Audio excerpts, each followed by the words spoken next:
applicants can be prepared for the answers before they even do the interview.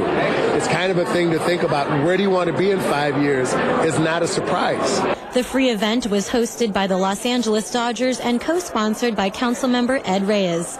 I'm Cindy San Luis for LA This Week. For other folks who not only needed jobs but housing assistance, a recovery and homeless shelter is providing the help they need and much more. Anna Marcos takes us to the Dream Center and explains how recent improvements will help even more people. A rousing welcome for the mayor from residents at the Dream Center.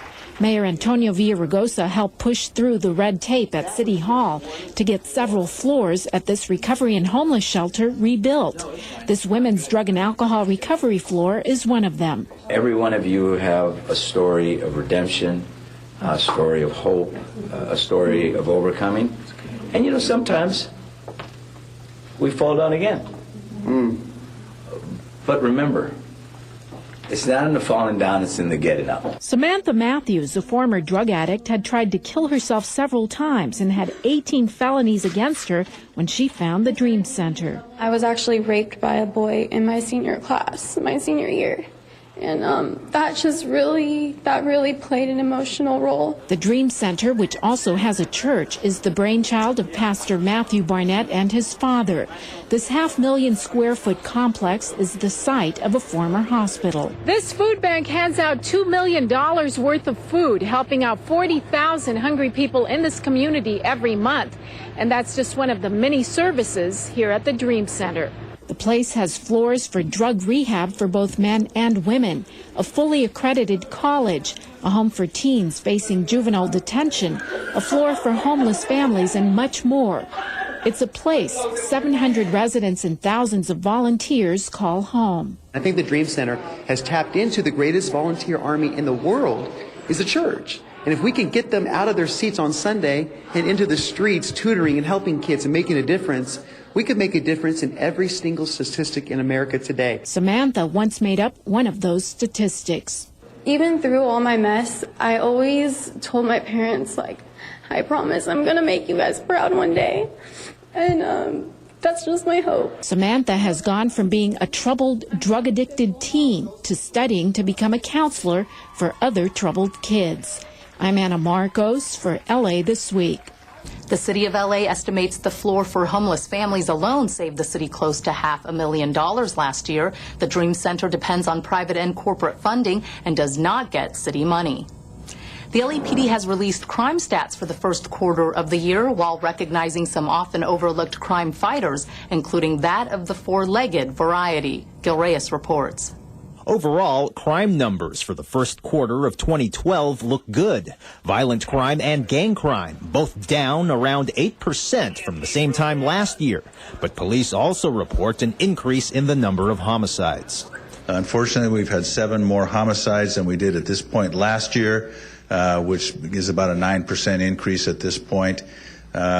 The good news to that, or the better news to that, is shootings are down, aggravated assaults are down, so I expect that the homicide trend will even itself out as the year progresses. Police Chief Charlie Beck also mentioned the rise in residential burglaries in the valley.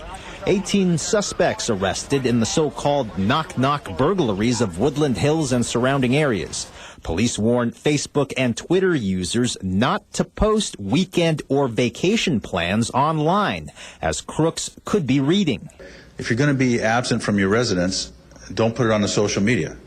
Don't make people aware. Don't give people an opportunity to converge on your house and take advantage of your absence. Maybe a guard dog's a good idea, and it'd be hard to find one more vigilant than this one. Check out the latest issue of Police K-9 magazine and its Police K-9 Team of the Year. And this year, the magazine selected LAPD officer Tom Call, 22-year veteran of the Los Angeles Police Department, and his K-9 officer, K-9 partner Rocco. How long has Rocco been working? Approximately 4 years. 4 years. So far, Tom still gets to call the shots, but Rocco's moving up. During the briefing, Chief Beck also recognized the Innocence Lost Task Force for arresting dozens of suspected pimps taking part in alleged child prostitution activities. Gil Reyes for LA This Week. The chief also wanted to recognize the LAPD's reserve officers who've helped to keep crime numbers low so far this year. And as Gil just mentioned, residential or so-called knock-knock burglaries are on the rise. That's why the LAPD has joined forces with a neighboring law enforcement agency to crack down on these crimes. Because crime knows no boundaries nor borders, the LAPD has partnered up with the Glendale Police Department to form a burglary task force that will specifically target residential burglaries taking place in LA and neighboring cities. Many of you know I have been burglarized twice in the last couple of years, and I can tell you as a victim it is a very frightening thought, particularly if in my case you're standing with your 1.5-year-old baby and somebody is pushing the door back when you're trying to get in. This type of frightening encounter is what the task force is aggressively trying to prevent.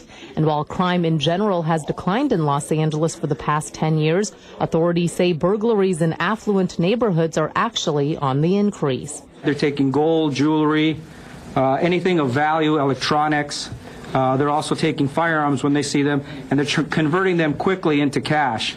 In a recent 3-day period, the task force made 8 arrests, but police say they can do even more with your help. If you're not home, then leave a light on, leave a radio on, have a dog that's barking, put out more lights outside. We ask people to put cameras in their front yard as well. And make sure they're visible, not hidden cameras. You want people to see that you have a camera that people are watching all the time. And because many burglars knock to make sure no one is home before they break in. So if you don't want to answer the door, it was stated earlier, don't answer the door, but let them know you're home. Just let them know you're not going to answer the door. And then make sure you report it. If it's suspicious, report it. Anna Marcos continues our coverage on crime prevention as she takes a look at how you can protect your vehicle and the items you leave inside from being stolen by thieves. Police are seeing a spike in car-related burglaries in LA, and they want you to help put the brakes on car thieves who could be casing out your car. Stealing things from a car is an easy crime because it's very quick. You just smash a window, smash and grab, and take off. The LAPD has announced its new anti-burglary campaign, Lock It, Hide It, Keep It. In other words, lock your car and keep your valuables hidden if you want to keep your stuff. Belongings like this provide an extra incentive for thieves. Police say it only takes 20 seconds for a burglar to get into your car and take either your belongings or your car. And this car is even unlocked. One of the things that we're noticing is purses left on the front seat. We're noticing iPads. We're noticing cell phones that are being left to charge. Police also recommend getting the club, which serves as a deterrent to car thieves. Right now, residents can get the club for only $16 at either the Newton or Hollenbeck stations at the LAPD. That's only a fraction of the retail cost. This just adds time that someone is going to see them, they're going to call us, and we're going to get them, and we're going to arrest them. Another tip, watch your back. The back of your car, that is. Thieves really like to steal those DMV registration stickers on your license plate. Before, they used to take the time and just steal the stickers. Now, it's just easier just to rip off the license plate and just take off with the license plate and then remove the sticker later. Police advise drivers to buy lock nuts to secure their license plates and to use a razor blade to cut stickers on their plates into diagonal strips. That makes it impossible to peel them off in one piece. The main message here is take a few precautions and lock thieves out. I'm Anna Marcos for LA This Week. By the way, the cars most in demand by car burglars are Hondas and Toyotas. For more information on the $16 Club, call the LAPD at 323-846-3937. The deal is only good as long as supplies last. National Public Health Week falls on the month of April. Rasha Goel has more on what's being done in Los Angeles to further help improve the health of LA's residents. As part of National Public Health Week, the City of Los Angeles and the LA County Department of Public Health recently celebrated with a free health expo at Olvera Street.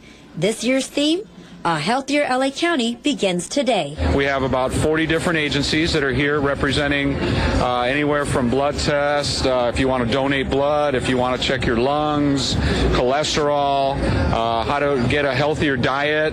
Food samples, demonstrations, screenings, and even information about getting rid of rats in your home were all part of the educational event. And we have to change the way we eat. We have to change the way we think about our environment, our food environment.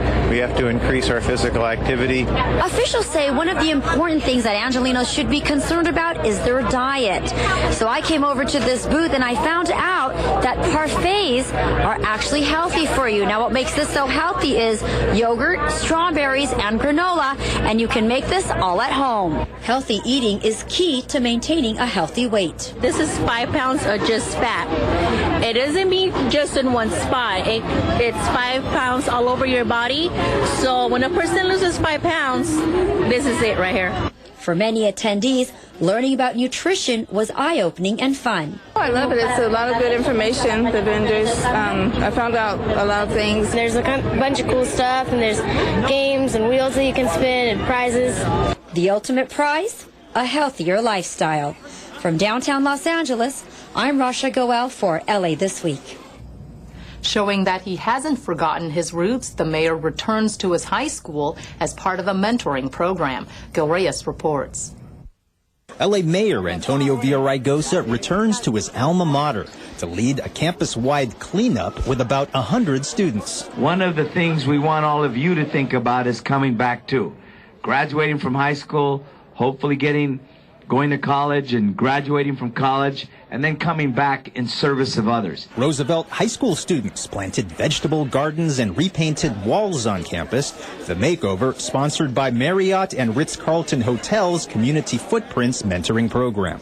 About 120 Ritz-Carlton employees are helping out these kids. Many of these workers employed at the Ritz-Carlton here in downtown Los Angeles, who mentor these students all year long. We teach them life skills, we teach them career exploration. We want to give them insights into the type of careers that might be available. With some helpful mentoring, former Roosevelt student Raul Gonzalez became an artist. In fact, he designed the campus murals students are touching up. I think that we need to invest more into the youth so that they have more of an arts education. The art programs in the school are the first to get cut. With a little attention, these walls, once tagged with graffiti, are beginning to look vibrant again. A little attention can also make a difference in a young person's life. At Roosevelt High School, Gil Reyes for LA This Week. Ritz-Carlton partners with other schools internationally to sponsor similar school mentoring programs. A council meeting turns into a spat between council members and a public speaker. The LA Mission reaches out to those in need, and Jackie Robinson Day in the city of LA. These stories and more in City Beat. The April 10th council meeting, which aired here live on Channel 35, took a sharp turn when a public speaker directed a Nazi salute at Councilmember Tom LaBonge while he was running the meeting. We're choosing not to air the salute again. A regular at the meetings, Michael Carrion made the salute after LaBonge reprimanded him for directing negative remarks at council members. When asked by an angry Councilman Paul Koretz how the city can respond, Deputy City Attorney Judy Reel said there was little the council could do. If you're asking me if it's a basis to evict someone from the council chamber, I believe our advice is that it must, in fact, have caused an actual disruption. City Council President Herb Wesson says he is in talks with the city attorney's office about what can be done about the behavior of gadflies at city council meetings from here on out. As the Dodgers begin their 50th season in Los Angeles, Councilman Tom LaBonge and members of Jackie Robinson's family marked the 11th annual Jackie Robinson Day in the city of Los Angeles with a special proclamation in city council chambers. Robinson, who hailed from Pasadena, is legendary not only for his stellar career with the Dodgers, then a New York team, but for his role in breaking Major League Baseball's color barrier when he became the first African-American player in 1947. The LAPD recently rededicated the front lobby area of the Foothill Area Police Station in Pacoima. One of the highlights of the makeover is a special art piece donated to the station by a local artist. You know, it represents not only those that are here working every single day, but it's also those that have paid the ultimate sacrifice. Numerous Foothill businesses also donated materials, time, and money to the Booster Association for the station upgrade, which included new countertops and windows. The Los Angeles Mission on Skid Row once again held its Good Friday celebration, which included a traditional Easter meal of honey honey glazed ham and all the trimmings. Kids received baskets of candy, toys, and gifts, while the adults received a foot washing, just like Jesus did for his disciples, and also new shoes. The Los Angeles mission, as was mentioned in the prayer, provides food and shelter 365 days a year. And these people are really good people because they live the life of Christ. The mayor and councilmember Jose Huizar were on hand to help serve food to attendees. And an annual Easter tradition over at the El Pueblo Historical Monument is an event that brings out the city's various animal companions. Cindy San Luis takes us to the blessing of the animals. Welcome to Olvera Street. Pet owners gathered at the El Pueblo Historical Monument for an 82-year-old tradition known as the Blessing of the Animals, hosted by the Olvera Street Merchants Association. It's a long-standing tradition, as I said, of blessing the fire, the water, and the animals, and all the elements that are part of our world. This is a tradition that has existed at Placita Olvera for many, many decades, and it's great to see that it continues. The event began with a procession through the merchants area, led by a cow adorned with flowers. The cow represents fertility, and so it was the first to be blessed. And Christ gave us new life, so we celebrate the life of the animals that are part of God's creation.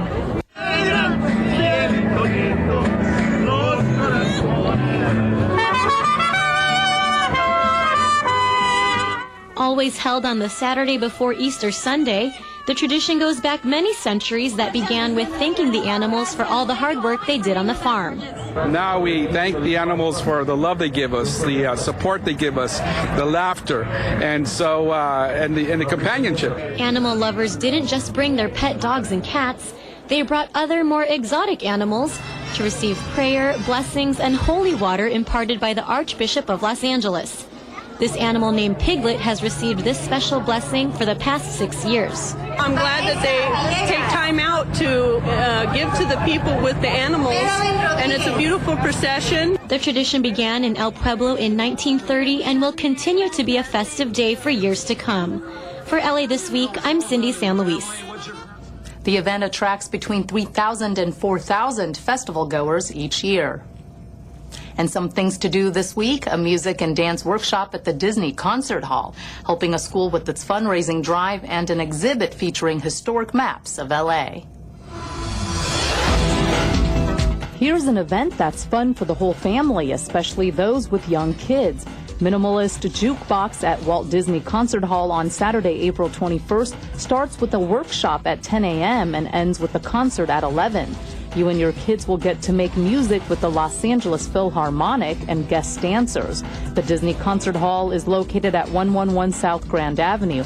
For tickets and information, visit laphil.com.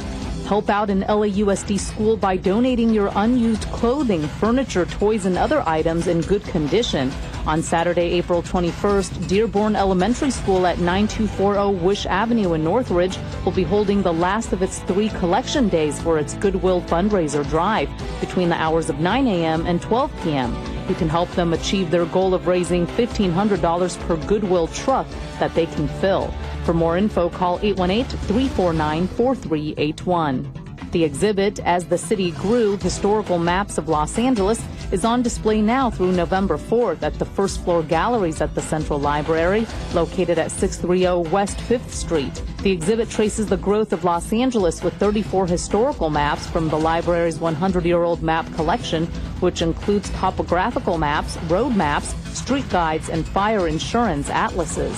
Go to lapl.org for more information. And remember, you can find this information on our Facebook page. And that's a look at some upcoming things to do. Distance runners got the red carpet treatment at the first ever Hollywood Half Marathon. As Anita Bennett reports, the race through Tinseltown included a lot of glitz and glamour.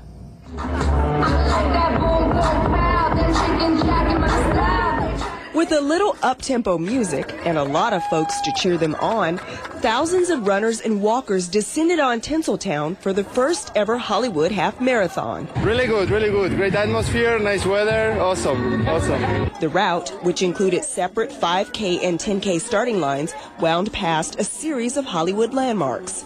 There was the Walk of Fame, plus Grauman's Chinese Theater, and of course, the world-famous home of the Academy Awards. It added even more Hollywood glamour. It was awesome. It was great. I couldn't believe it. I actually did it. I finished it. It was really great. It was awesome. In keeping with the quirky theme, there were some buxom bunnies, a dancing cow hawking fast food, and everyone who made it across the finish line, they got their own Hollywood star.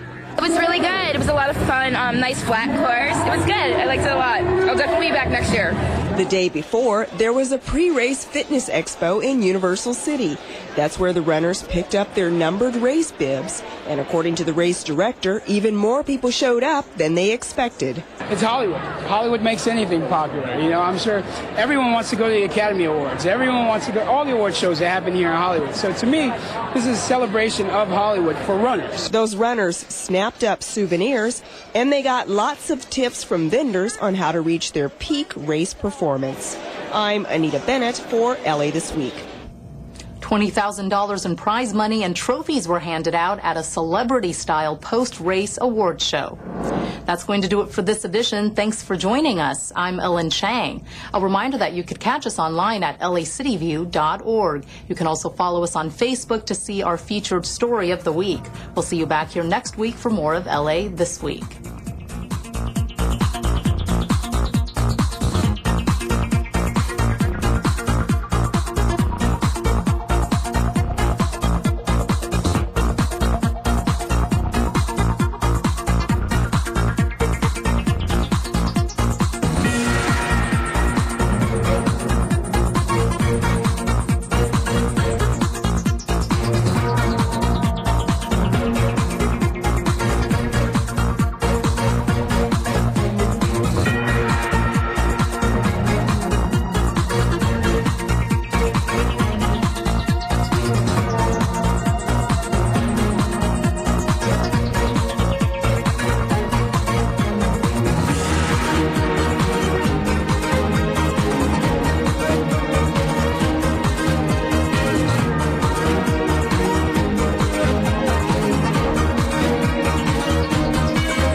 There are heroes among us.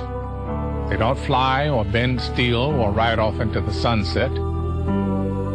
They simply volunteer to look after someone else's health by providing comfort, lending a hand, or simply keeping us on track.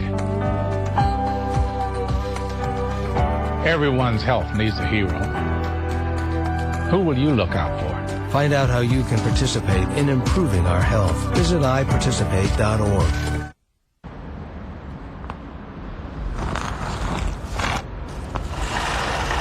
Need a recycling center?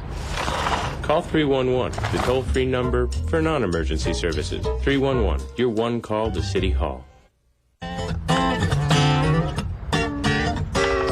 G'day, Troy McCubbin from North Hollywood. You're watching LA City View, Channel 35, our city, our channel.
Good morning. I want to welcome everybody to today's council meeting. The Los Angeles City Council meets on Tuesdays, Wednesdays, and Friday at 10 a.m. All meetings are open to the public. Madam Clerk, I believe we have a quorum. If you could please call the roll. Alarcon, Buscaino, Cardenas, Englander, Garcetti, Weezer, Caress, Krikorian, Labange, Parks, Perry, Reyes, Rosendahl, Zine, Weston, Timmers present, and a quorum, Mr. President. First order of business. Approval of the minutes. Mr. Zine moves, Mr. Alarcon seconds. Next. Committee to resolutions for approval. Okay, Mr. Englander moves, Mr. Buscaino seconds. Mr. President, today is Tuesday, and now would be the time for the flag salute. Okay, if I could ask everyone in chambers to please rise for our flag salute, which will be led by Mr. Zine. Thank you. Place your hand over your heart. Ready to begin. I pledge allegiance to the flag of the United States of America and to the republic for which it stands, one nation, under God, indivisible, with liberty and justice for all. Thank you. Please be seated. No, thank you. Thank you, Mr. Zine. Okay, at this stage, Mr. Rosendahl is here. Welcome, Bill. Let's go through the agenda, Madam Clerk. Item number 1 is an item notice for public hearing, and there's a card on this item, Mr. President. Okay, so we'll hold that for cards. Next section.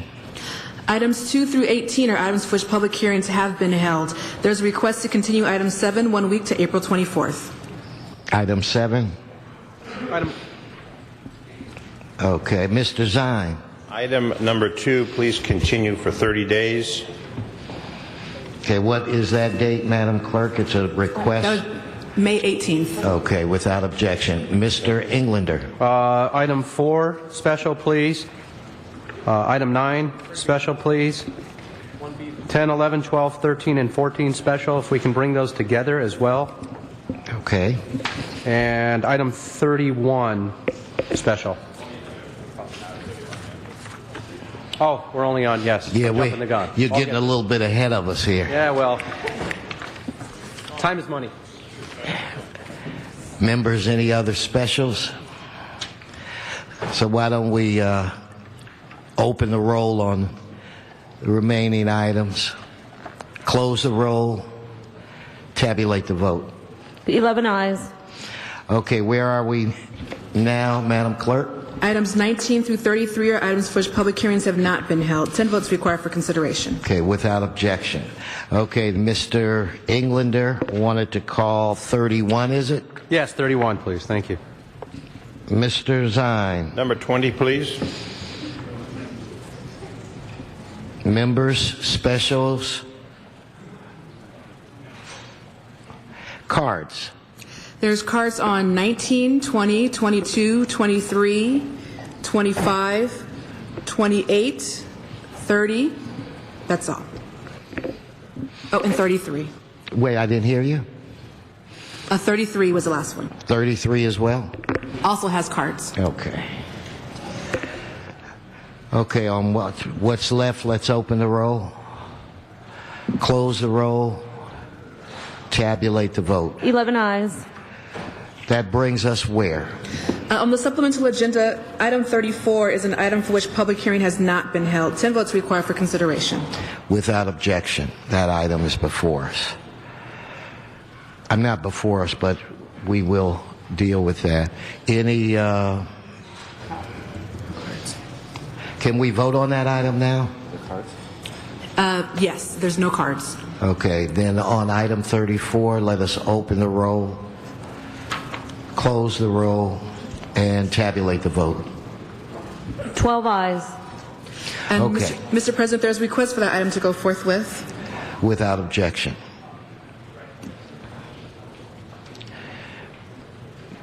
Mr. Cardenas. Can somebody find Mr. Cardenas for a presentation?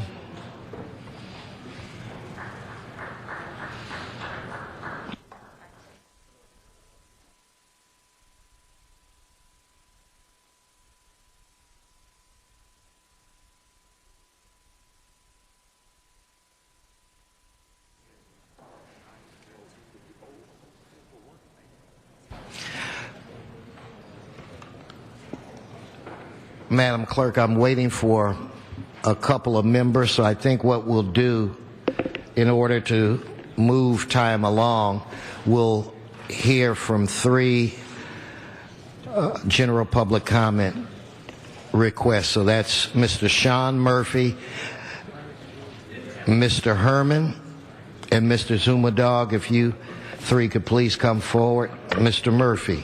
Good morning, Mr. President, City Council. A week from Tuesday, I'm having a special day. I want to let my fans know. Budget and Finance Committee, I heard there was not going to be any layoffs or anything like that. I'm still not convinced. I hope it's right. No layoffs and stuff like that. I hope they don't lay anybody off. I heard on the news yesterday. Also, I want to give you this flyers. Our festival's coming up a week from Friday. I want to pass these out. Give one to my friend, the city controller. Also, more streets need to be repaved. Thank you. Thank you. Mr. Herman.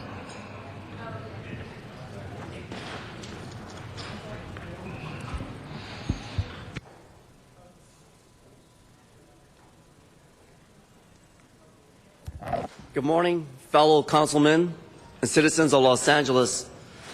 We're all aware of the crisis and the problems we still have in our city. But when are you going to come and speak on behalf of what we are due? When are you going to take the time, citizens, to realize that in order to get services, we have to become familiar with what is needed in our communities? This is how we do it.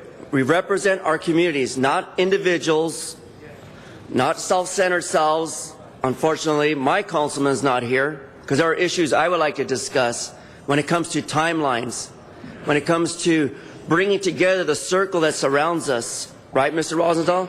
It's something that circulates, that brings us together, whether we're in one party or another party, whether we're supported or unsupportive. So how do we bring the attention to barriers in our communities? How do we bring down the detours to improve health and safety in our communities when there's so many other issues more important, right? So many other important issues. But today, as Zumadog is here, and I represent my community, I'm going to speak to my shareholders in our community and say, let's put Zumadog as mayor. We put Arnold Schwarzenegger as a mayor. So let's find change. Let's apply a reform that's different. Someone who has character, someone who's been 6 years here in council chambers saying, hey, look what I've done, look what we've done. And it's not self-centered.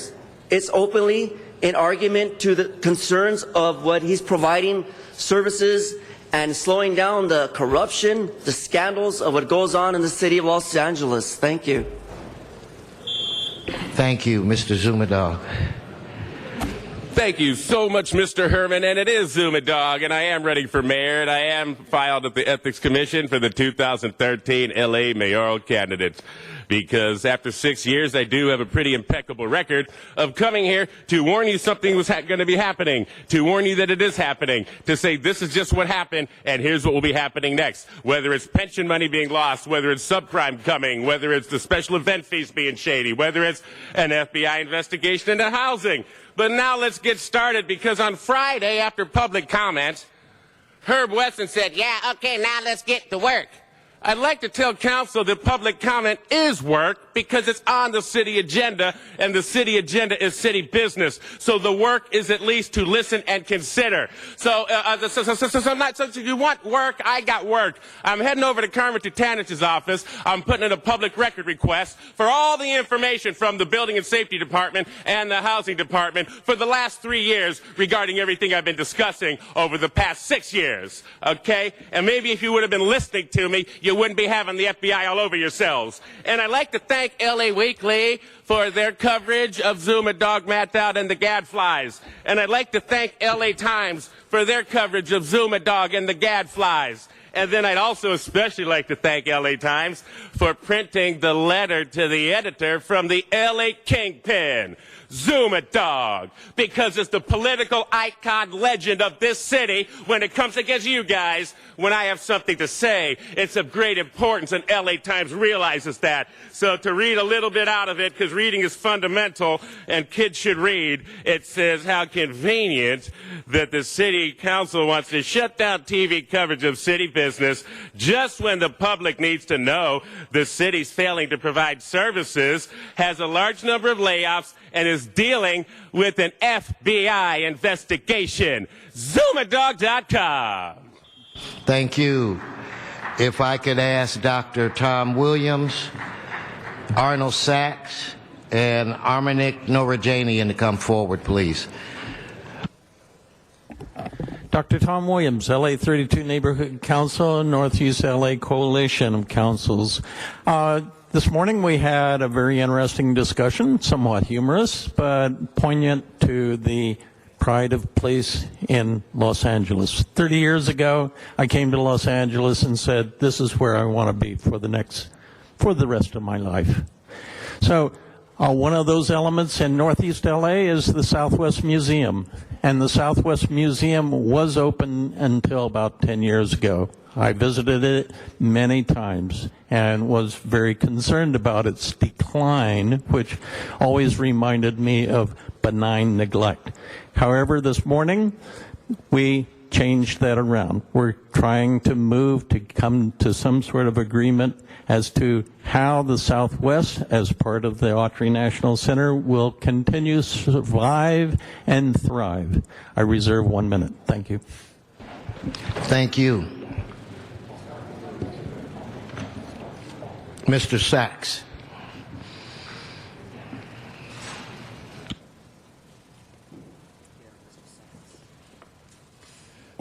Yes, thank you. Good morning. Arnold Sachs. Just wanted to read a quick headline from the LA Times from the April 3rd, 2012. Villaraigosa defends his LA gang effort. The second paragraph of the story says, "Not since I was born has LA been this safe," Villaraigosa said. So I was channeling, because Linda Blair was here, I was channeling movies, and I was thinking, sounds like Rosemary's Baby. That being said, Linda Blair in her comments mentioned her 10-year, the decision she made 10 years and how it changed. So I was thinking, with all this discussion about public access TV and the change that was made by the state legislation regarding cable and public access and how they shut public access off for the public because they didn't want to have Verizon and the other phone companies had to supply studios for public access TVs. So instead of raising the bar and maintaining public access and adding more public access stations, the wonderful state legislators decided money talks. We will eliminate public access TV. And how many state legislators now sitting in city council chambers? 4, 5? It's nice to know that kind of leadership is slowly seeping to the city. About 100 more stories and you'll seep down to the level you deserve to be at. And finally, you might have read the New York Times. Hard times lift Greece's anti-immigrant fringe. A group known as Golden Dawn using Nazi salutes. So Councilman Rosendahl, Councilman Koretz, you better get busy. Thank you. Mr. Norajanian.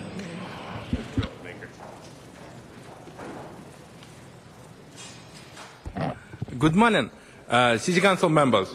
Good morning, fellow Angelinos. My name is Armanik Norajanian, and I'm run for seat of California State Assembly from South Central Los Angeles. I'm actually a liberal Democrat, a tax and spend liberal, and human rights advocate, and I promise to raise taxes against wealthy individuals 50%. In order to replenish Chichikov, I promise to raise those tax against gasoline selling corporation and oil producing manufacturers 50%. in order to keep social programs running. I propose also create California satellite cellular phone service for rural forested areas, territorial waters of California shores. I will create state legislation to control car jams on California freeways and highways with live satellite surveillance. I also promise to provide 6 months free pregnancy leave to all Californian women who suffer the indignity of doing hard work during pregnancy. I promise to make same-sex marriage lawful and to uphold civil rights of sexual minorities. Also, in terms of, I also propose ban against harmful narcotic marijuana, as 56% of California voters rejected Proposition 19 last year, and actually rejected legalization of harmful narcotic marijuana. I ask city council members to ban all those so-called medical marijuana dispensaries, which are actually rip-off substance abusers and nothing but wolf in sheepskins. As part of my campaign to fight wasteful spending, narco-mafia, and corruption, I condemned overall overrated Los Angeles council members' wages of $178,000 and demand cutting them in half. And also, the slogan of American Revolution is oust corrupt officials. I will also petition federal authorities to indict city officials for sanctioning and protecting illegal marijuana trade by city ordinance 121. Thank you. Mr. Cardenas, are you ready to begin our presentation portion? When we finish with the presentations, we'll come back and finish our public comment. There are a few other speakers.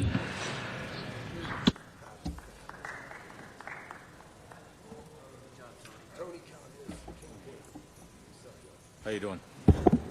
Good morning. I'd like to introduce all of you to a man named Bahman Mojalal. A lot of people know him as Mo. Come join me.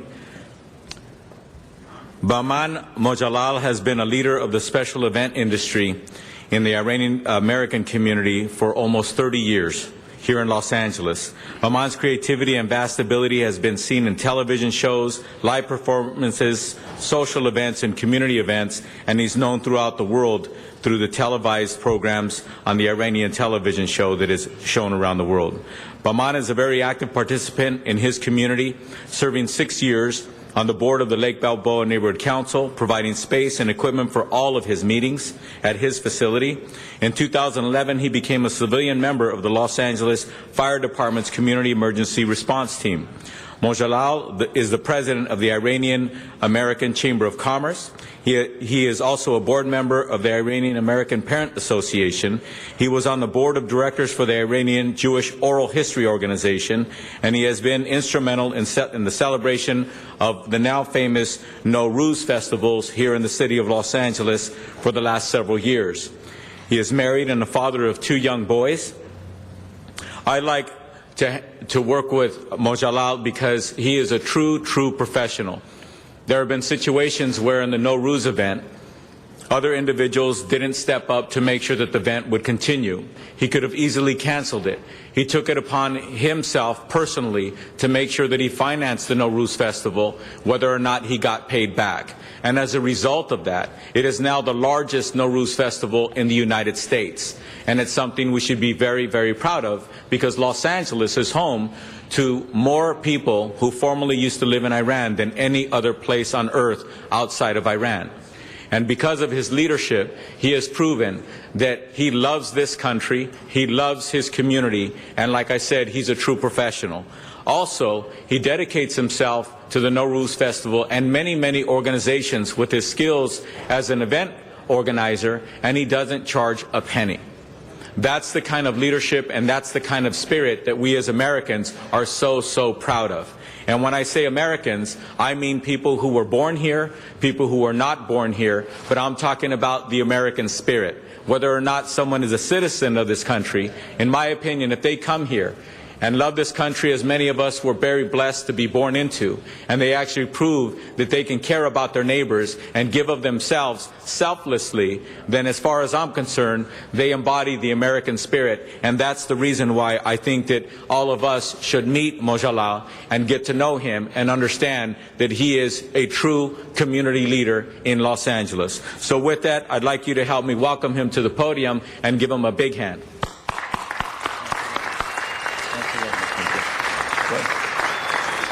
Thank you, Council President, Council members, and Councilman Tony Cardenas.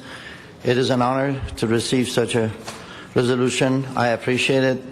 I thank all of the people that helped pioneer and pave the road for me for my services, and one being my mentor, Councilman Tony Cardenas, and his staff and his office has helped us tremendously, and I know that I witness it all the time, being in the council, and see how hard everybody works to make this.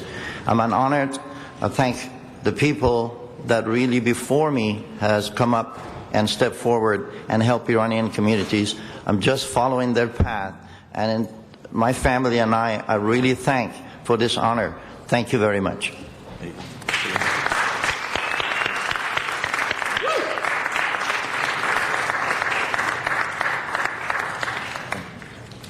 Thank you.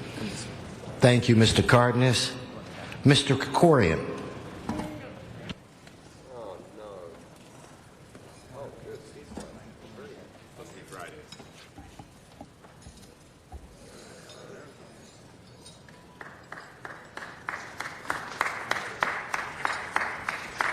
Good morning, Mr. President, colleagues.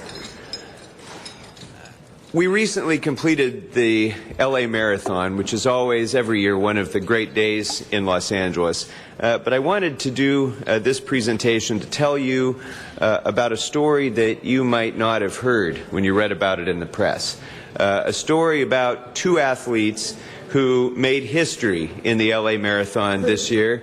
Two athletes who I think you will soon hear can stand as an inspiration to all of us here in Los Angeles and throughout the nation.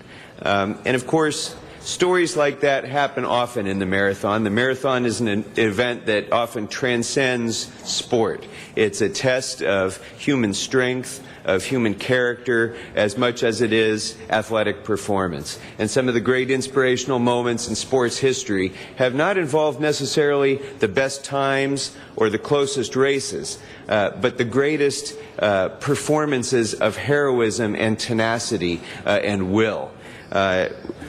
Most people will remember seeing the footage in the 1968 Olympics of an athlete named John Stephen Akwari of Tanzania, who in the course of the race dislocated his knee, but then completed the Olympic marathon that year an hour after the winner. When he was asked why he didn't quit, he said, "My country did not send me 5,000 miles to start the race. They sent me 5,000 miles to finish the race." In 1992 in Barcelona, a runner from Mongolia named Piambu Tuul finished dead last in the Olympic marathon that year. When he was asked after the race why he was so slow, he said, "No, my time was not slow. After all, you could call my run a Mongolian Olympic marathon record." And when he was asked whether it was the greatest moment of his life to finish the marathon, he said no. The greatest moment of his life had come 6 months before that Olympic performance, when for the first time in his life he gained vision, because he had been blind throughout his life until a surgery gave him sight 6 months before he appeared in the Olympics. So we hear stories like this that arise out of the marathon. Today we have a similar story.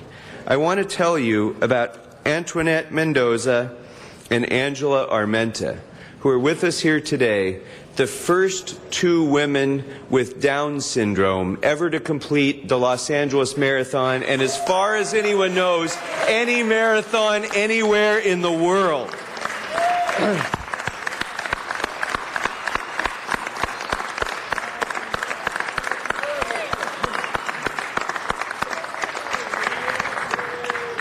Antoinette Mendoza is 48 years old and has been an active participant in 5Ks throughout the area, and she has a healthy collection of medals to show for it. Antoinette finished the Los Angeles Marathon, all 26 miles and 385 yards, is it, of it, in 7 hours and 39 minutes.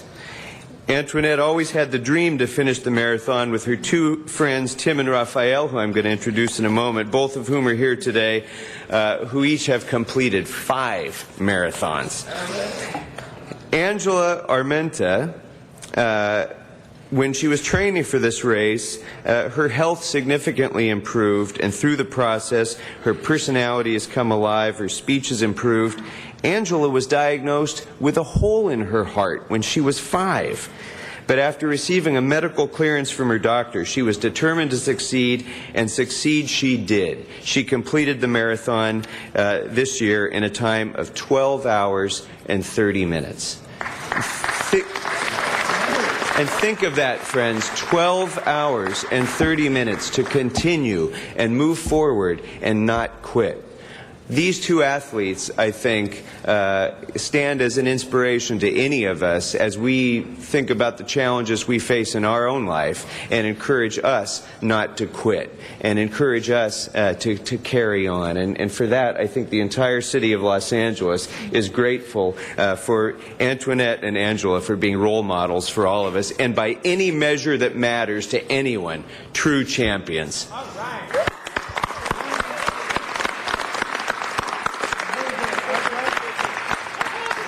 And so I want to take a moment to recognize Antoinette and Angela and present them with these certificates of recognition on behalf of the City of Los Angeles.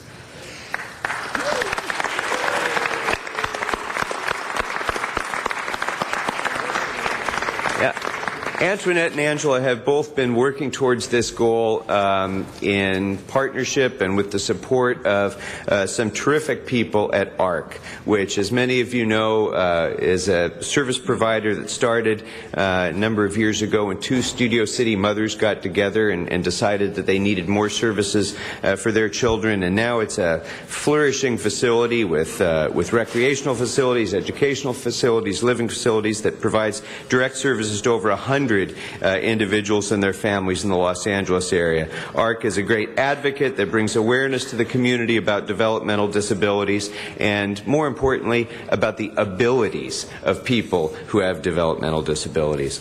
The accomplishments of Arminta and Antoinette today would not be possible without the strong staff that provided encouragement and support to them every step of the way. And I want to recognize Brett Bachman, the Executive Director of ARC, Jennifer Davis, the Day Program Director and Marathon Coach, Sue Sweeney and Doug Dennis of ARC staff, and Rafael Adame and Tim Sathre, who are both clients and athletes who have completed 5 LA marathons, and they're best friends as well. So congratulations to ARC, congratulations to Antoinette and Angela, and to everyone at ARC, thank you very much for inspiring all of us. Thank you, sir.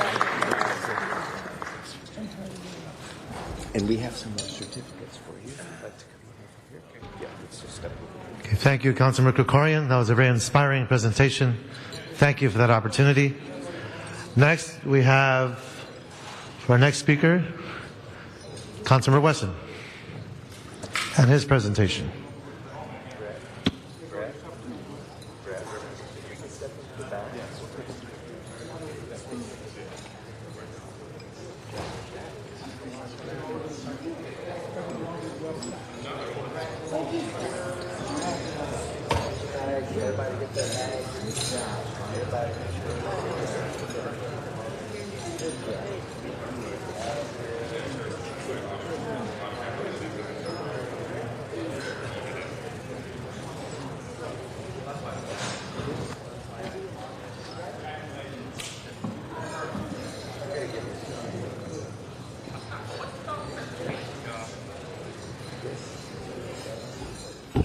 Thank you, Mr. President and members.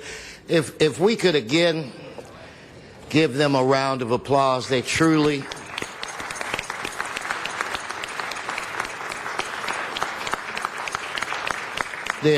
deserving. I think it's an example of when people are afforded opportunities and given resources and given care that they can accomplish great things. And that's what brings me to my presentation that I have for today. Many years ago, I had an opportunity to meet a young lady who was very, very impressive in her own right. She graduated from Harvard She was an attorney, a brilliant attorney. She liked to wear red shoes sometimes, power shoes. She would give speeches and tell ladies, you gotta have a pair of red pumps. And she talked to me about a desire that she had. She's the co-founder of an organization called the Special Needs Network. It was an organization that she developed because she wanted to help parents who had children who were autistic. She is the mother of an autistic child. Given her very successful business career, how she could find the time to create this special and successful special needs network, I just can't figure it out. I don't know if she even sleeps. And now people behind me are shaking their head, no, she doesn't. But I mean, she really, really educated herself on this issue. And in a relatively short period of time, the Special Needs Network, led by her, has been able to help so many families, like the group that was here before us. Areva Martin can give you example after example after example of success stories throughout this state. I met a friend, it's the first person I really met about 12 years ago that had a son who was autistic. And that's when I began to learn about this. And I want to say the most important thing that I learned was if you diagnose it early, and if you begin treating them early, then you put them in the best position to live a productive life. So today is Autism Awareness, or this is Autism Awareness Month. And I couldn't think of a better person to bring before this great body today than the young lady that is standing behind me. And you know, one other thing, you're on Dr. Phil, you're on other, maybe you don't, are you from this country? Are you from this planet? Anyway, ladies and gentlemen, a person I have the highest respect for, care about a lot. Please give her a round of applause. The founder of Special Needs Network, Areva Martin.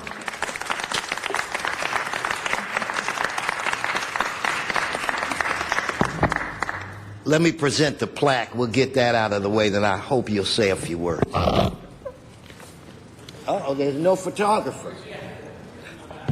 Krikorian, bring the photographer back. Anyway, Areva, maybe you should say a few words and then we'll get the photographer back. Great, thank you.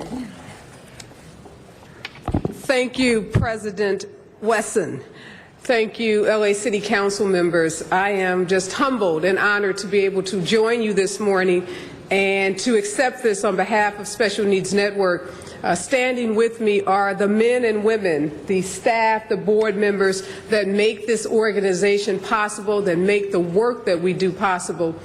And no, I don't sleep a lot, President, but I have an amazing, amazing team of men and women, many of whom are in this chambers this morning, that have joined in this work to help those families, particularly African American and Latino families and families living in underserved communities throughout LA County, to get the diagnosis, the intervention, and the help that they need so that they can live productive lives. And during this month of April, we just celebrate all of those families whose lives have been touched by disabilities. And we thank LA City, the council members, the individual elected officials throughout this state that have made the issue of autism a priority in terms of funding, and that have said that our kids with autism and other disabilities matter, and that they are important and their futures are important to the development of this city. And so again, on behalf of Special Needs Network, the board members and staff that are here this morning, thank you for your support, for your encouragement, and for all the work that you do on behalf of our children. Thank you.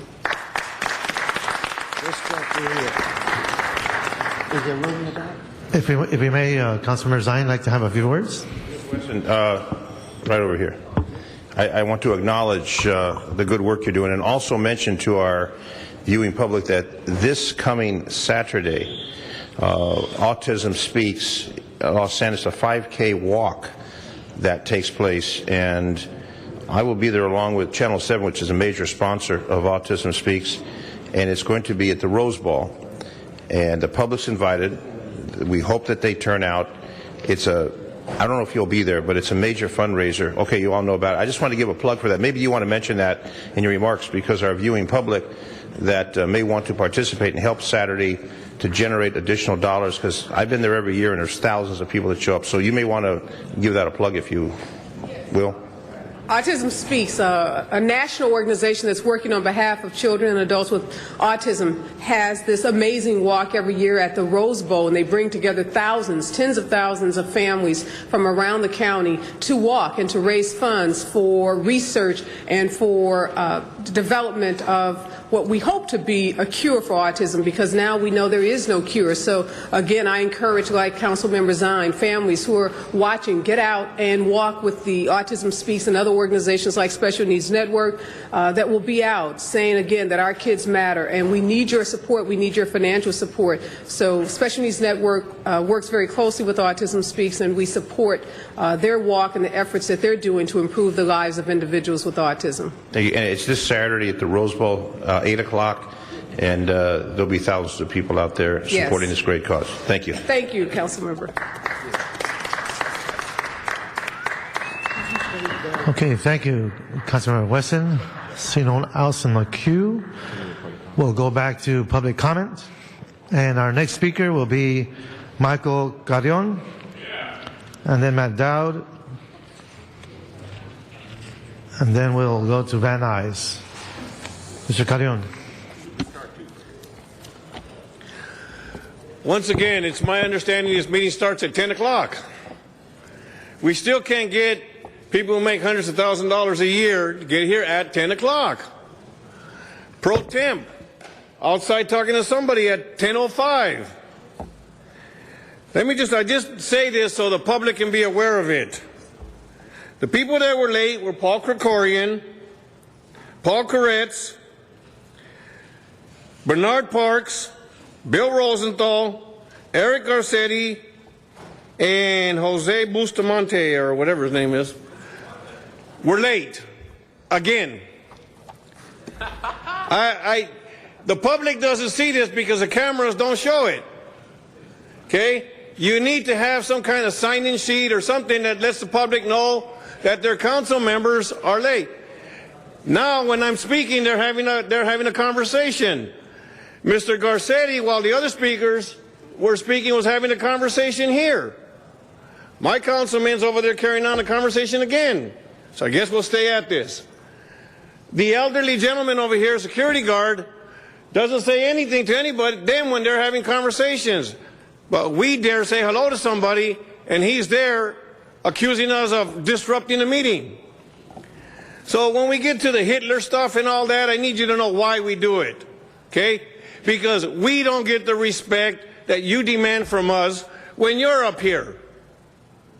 All we're asking for is the same respect. If you don't give it to us, we will practice our First Amendment and upset you more. I don't want to be here. But if my council member doesn't get off his fancy leather chair and do something in my community, I'll be here as long as he sits in any chair. As long as he's getting a check from this city, I will be wherever he's at. Thank you very much. Our next speaker is Matt Dowd.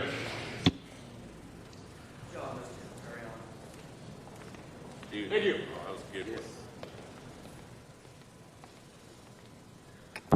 All right, yes, and of course, fire problems, budget crisis, all these things in the city. And wait, we need a photographer. Let's get the photographer. Where's the photographer? Matt Dowd's got to have his public comment. Let's get the photographer. I'm in the LA Times. We're famous, and it's all thanks to Bill Rosendahl, the do-nothing councilman. Oh, yeah, it's good, so good. And I'm like, oh, Bill, we got big problems at the boardwalk. Oh, great. What do you want me to do? Bill, I'm going to file a federal case if you don't do anything. Oh, that's cute. Oh, good, great's good. And then he's like, everything we do is, oh, Bill, now there's an injunction. Oh, good, great. Talk to Norm Culler. Talk to Norm Culler, they do nothing. We don't want to be here. We're not trying to do anything except fix the problems that the city created through Bill Rosendahl. So everything that spreads out from this public comment podium, it's Bill Rosendahl's fault right now. Because, no, he's the one, oh, I love people. Well, I remember all the meetings we went to at Venice, like, oh, I love the First Amendment. Oh, I love it. Yeah, it's great. Got the First Amendment. Great, good. And all these people come out, oh, yeah, it's part of the process. Democracy and all that. What a load of hogwash. Everything you've said is bullshit, and you've done nothing. You're out of order, sir, with that Now, comment. I'm entitled to that, and you can check with the attorney on that one. Now, check with the attorney. LeBong is going to find out the hard way. So what you need to do as a council, just like he didn't take action on all those hotel workers down on Century Boulevard, that's how long I've been here when Janice Hahn had to step in and fix your problems that are getting worse. They're costing the city money. Pat McCoskey's here telling you all about the fire problems, and you just Thank you very much. Our next speaker, Van Nuys, Rick Nightingale. Yes, Rick Nightingale. I'll tell you, I read in the paper the other day regarding this gang member that got shot, and they want $4 million from us, and he was leaving the scene. And I'm really glad some of the council persons voted against it, and I could not believe some sustained. I mean, get some backbone. Go yay or nay, but sustain, that's being a coward. I don't understand it. But I'm just glad they didn't pay off, and I hope that you fight it all away. I'm sorry, I'll tell you, it sounds mean, but a lot more gang members ought to be dumped, as far as I'm concerned. They use all the amendment rights and so forth and rub it in our face.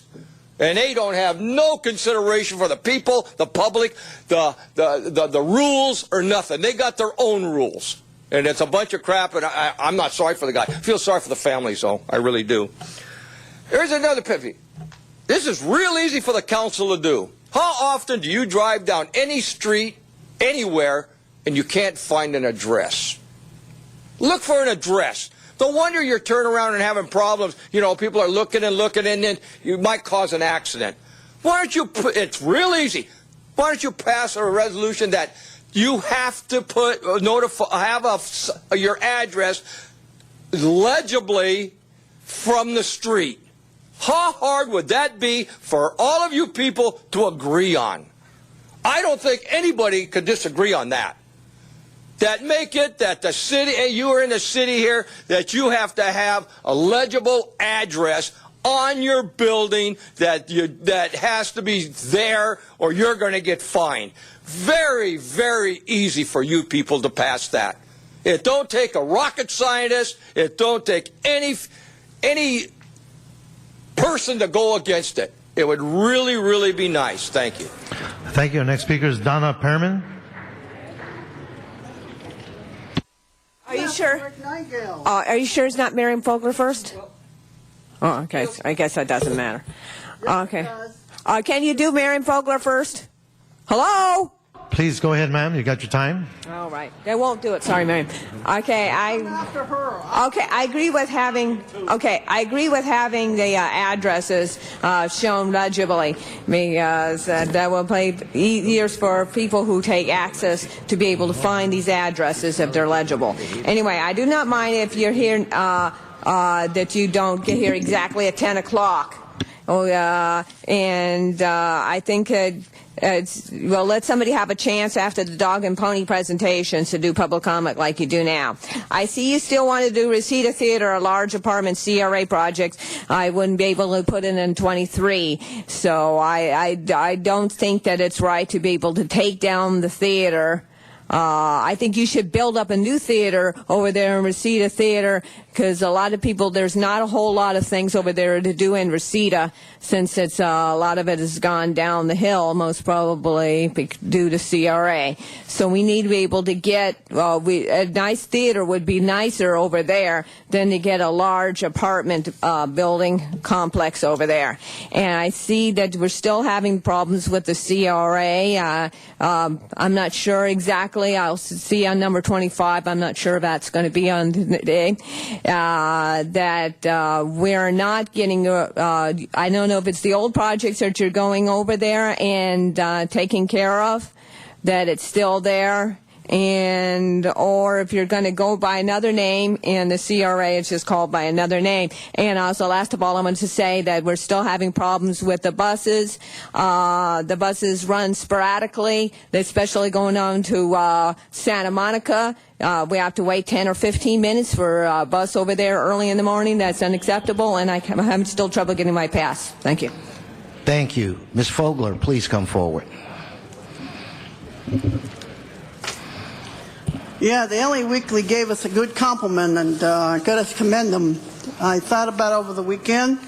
Wasn't such a bad thing. Not bad at all. It tells you how much, how good the city council's their great standing is here. Anyway, my girlfriend had trouble getting her access, and a couple of police officers had to take her home because they took her to the wrong address. She gave them the address that she wanted to go to, and they dumped her off there and stranded her at Rosendale. Mr. Councilman Rosendale, their badge number 38549. I want to give them commendation. 38988. These were swell guys, I tell you. Number 2, my girlfriend back there, she didn't get her bus on there on Reseda Boulevard. They didn't run right. So I don't know what you're going to do with this bus transportation, but it sounds like it's going to be a fluke, because I don't know where you're going to get the money, folks, and I don't see my clock moving, so I don't know how much time I have left. Sometimes, I know what's going on, sometimes I don't. I admit that. But I've been really tuned in on the CRA a lot, and unfortunately the problem I have right now is I see that you're just mishandling of the funds, and you just don't care where the city goes. That's why you got speakers here cussing away, and they're frustrated. And I don't condone that, but that's just the way they feel, because they don't get any response from you in a positive manner that needs to be done right here, okay? The public is not being fully informed, and I know they're trying to get rid of, you're trying to get rid of the gag flies here. I know you're trying to get rid of the gag flies in the county, and the public needs to know that they need to be hearing from people like Donna and I, and Rick Nightingale, and other companies. Thank you. As long as you're at it. Okay, that's the end of general public comment. Members, I'm sure that many of you remember that a few months ago we honored the TV personality Rob Dyrdek.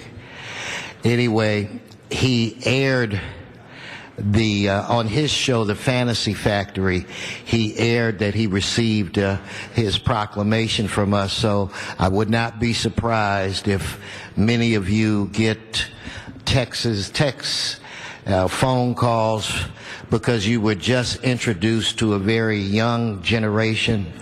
Mr. Labange and Mr. Cardenas. Mr. Cardenas, you were named during the show. Yeah, and they got you. They had a good close up on you, and you and Mr. Labange. But anyway, with that said, I got a text from my nephew saying, "Uncle Herb, you're now international." Okay, so, and he's like 33 years old. But anyway, and Mr. Englander, Mr. Englander, if you are afforded the opportunity to watch this, I think you'd want to, because there's a part where he says something, his name, I think it was Deerdick, and all of us are looking at him kind of unique because we didn't know where he was going with this, but the look on your face. Text last night at So 11 o'clock at night saying that I was all over MTV. I guess. Yeah, we got one from, like I said, Indianapolis, Texas, Ohio. Okay, with that said, we can go back to the agenda now. Mr. Parks, did you want to take up your reward motion quickly? I'd really like to do that, and we ask Dion, we have a special one. Since the posting of today's agenda, the Los Angeles Police Department has requested that the council offer a reward for information leading to the arrest of suspects responsible for the murder of 2 USC graduate students shortly after 1 a.m. April 11th in the 2700 block of Raymond Avenue in the West Adams area. Immediate action is required to capture the suspects for the safety of the community. Council must first make findings pursuant to Government Code Section 54954.2 before considering the substantive motion. Mr. Parks. You have to vote? So now we're going to vote on the findings. Open the roll, close the roll, tabulate the vote. 14 ayes. Thank you very much. I'd like to ask that we move on this unanimously on this motion that asks for a $75,000 reward that goes hand in hand with a recent reward by USC for $125,000 for any information leading to the suspects that are responsible for the double homicide in Southwest area of USC graduate students Ying Wu and Ming Ku were found murdered at 2700 block of Raymond Avenue near West 27th Street and West Adams area. The victims both were 23 years of age and were studying electrical engineering at USC. There have been several motives that have been offered as a potential rationale, but the police have asked that we present this motion in hopes that we uncover leads to assist them in bringing this case to a conclusion. What's interesting is that over 35% of the students from international students come from China. These 2 students are from Beijing, and we ask that anyone that has information would contact the LAPD Criminal Gang Homicide Division at 213-485-4341 and off hours 1-877 LAPD 24-7. So we'd ask an aye vote on a $75,000 reward. Thank you, Mr. Parks. Ms. Perry. Thank you very much, Mr. President. And I think as a member of the Trojan family and knowing this area as I do, although it is located in Southwest, and I have only represented about 4 blocks of Southwest, but I know this area very well, and it is a family community, and it is a nice, quiet community where people raise their children, and to have these 2 young people's lives taken from them so viciously and so heinously and egregiously is it's just unspeakable. And so I hope that by Mr. Parks introducing this motion today, and I was grateful that he asked me to put a second on it, that we can appeal to the public, because whoever did this, someone knows. Someone should step forward and someone should give us the information on who did this. This person didn't act alone. They live somewhere. They may live in an apartment building. They may live nearby. I don't know whether they approached on foot or by car, but someone knows who did this. And I hope that this reward will stimulate some activity and cause someone to care enough about 2 people who were just studying to have a better life and were harming no one, 2 young people whose entire lives were ahead of them, and bring some justice in their memory to them and to their families. So please come forward and tell us who did this. Thank you very much.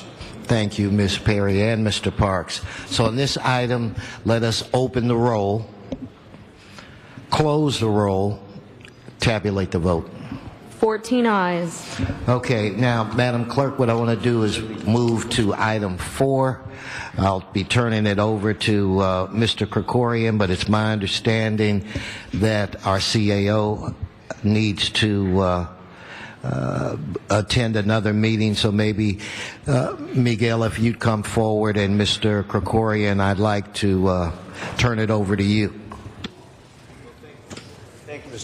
Thank you, Mr. President. I'll turn it over to Mr. Santana to start. I'm sure that most of you have already had a chance to see this report. It is a sobering report, to be sure, in its discussion about where we are with our budget and what the future prospects for our budget are. And it presents a number of fairly dramatic policy options that this council will be expected to consider over the coming months. What is before you today is a subset of those recommendations, primarily dealing with the financial policies of the city rather than significant substantive policy changes. But I think it's laid out fairly clearly in the report of the committee, and I'd like to ask Mr. Santana to go ahead and give an overview. Good morning, Miguel Santana, CEO. I'll keep my comments brief. As part of the charter allows the CAO to provide the mayor and council independent analysis on the state of the city finances and provide a series of recommendations as to how to address any challenges that we're facing. And so this report is part of that context in which we submit to you a projection of what our future looks like and a roadmap of how we could potentially get ourselves out of the constant fiscal crisis that we've been facing and the one that we're facing in the future. We have copies of the report if you like one. We also have a brief PowerPoint. I really won't go through most of it. I really want to focus on one slide, on slide 5 of the PowerPoint that was passed out that looks like this. What this slide indicates is what our future looks like. The city has gone through very difficult times over the last 3 years and has made significant progress in reducing the structural deficit. Our deficit is half starting July 1st of what we projected it to be in 2010-11. That is a major accomplishment. It hasn't been easy. It's been a very painful process, and it hasn't been done by ourselves. We wouldn't have been able to reduce it in half without the partnership of labor, who has stepped up on numerous occasions to provide greater pension contributions and other concessions to help us reduce the size of our deficit. We've also reduced the size of our government by nearly 5,000 positions, a 13% reduction over a very short period of time. Our general fund workforce is now smaller than it was during Tom Bradley's administration. We did all of this without raising revenue. The future, while we've made progress, continues to be challenging. Next year, we're projecting a $222 million deficit. The final deficit will be released in the mayor's budget on Friday, and I could let you know, anticipate it going higher given recent news that we heard from our assessor. For fiscal year 13-14, that deficit is at 342. Then in 14-15, 427 million. Now, the context, a way of looking at this deficit is really considering how little discretionary funding we have left in the city.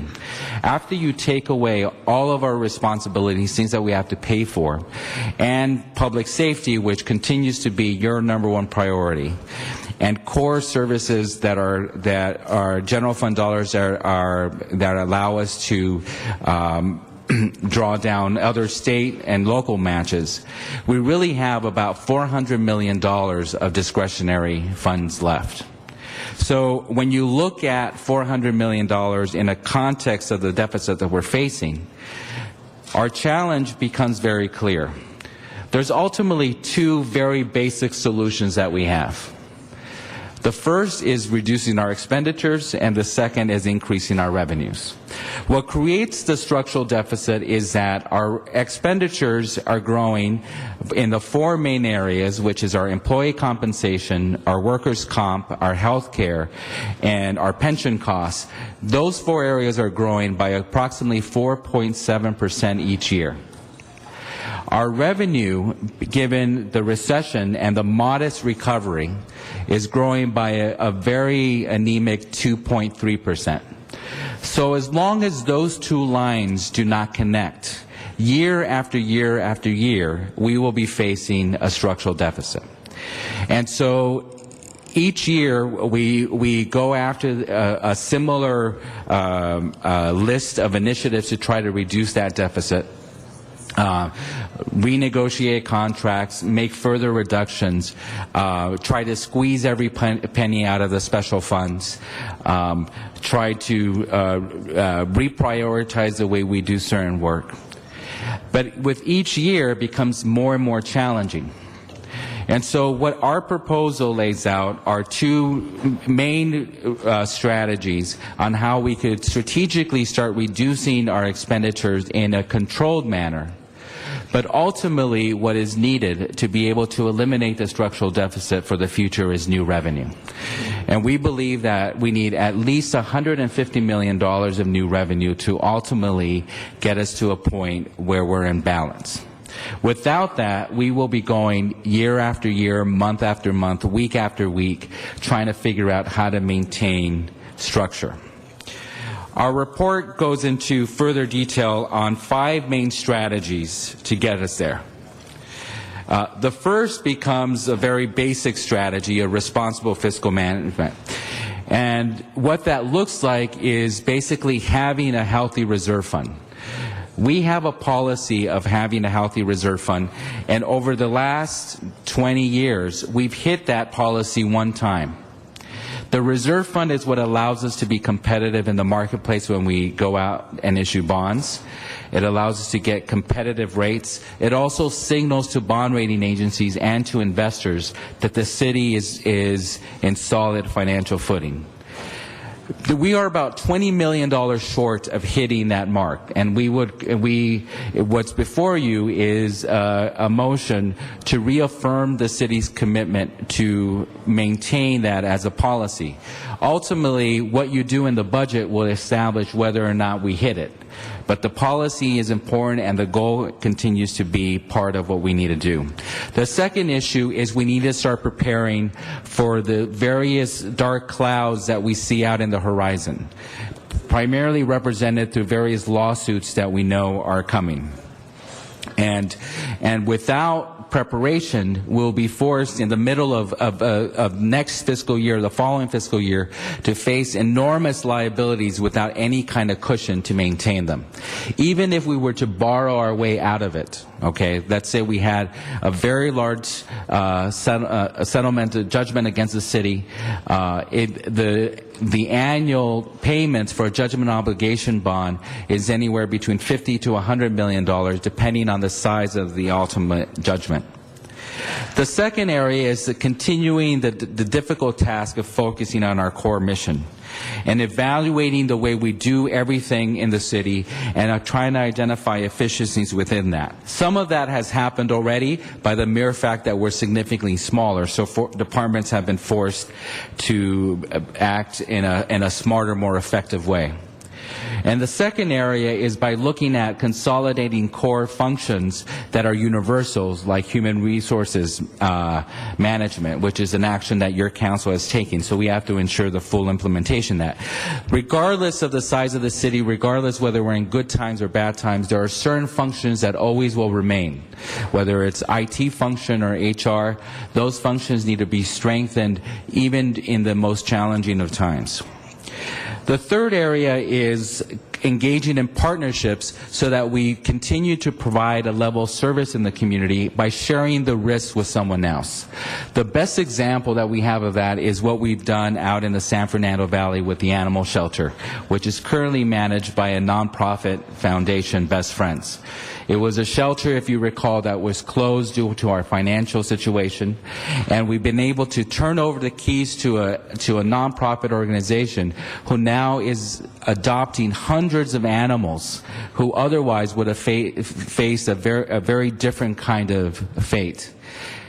The result of that is that it reduces the number of animals in our overall system, while at the same time actually improving a service out in the San Fernando Valley.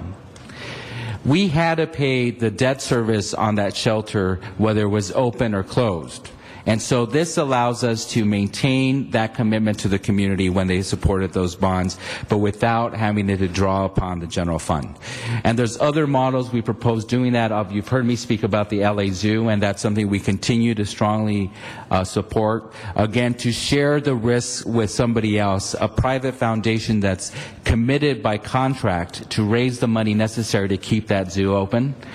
And at the same time allowing us to, over a period of 25 years, slowly reduce the size of the workforce and convert it into a private management structure. Not something, the zoo proposal is not something about saving the fiscal finance of the city tomorrow. It's about ensuring that we have a zoo 25 years from now.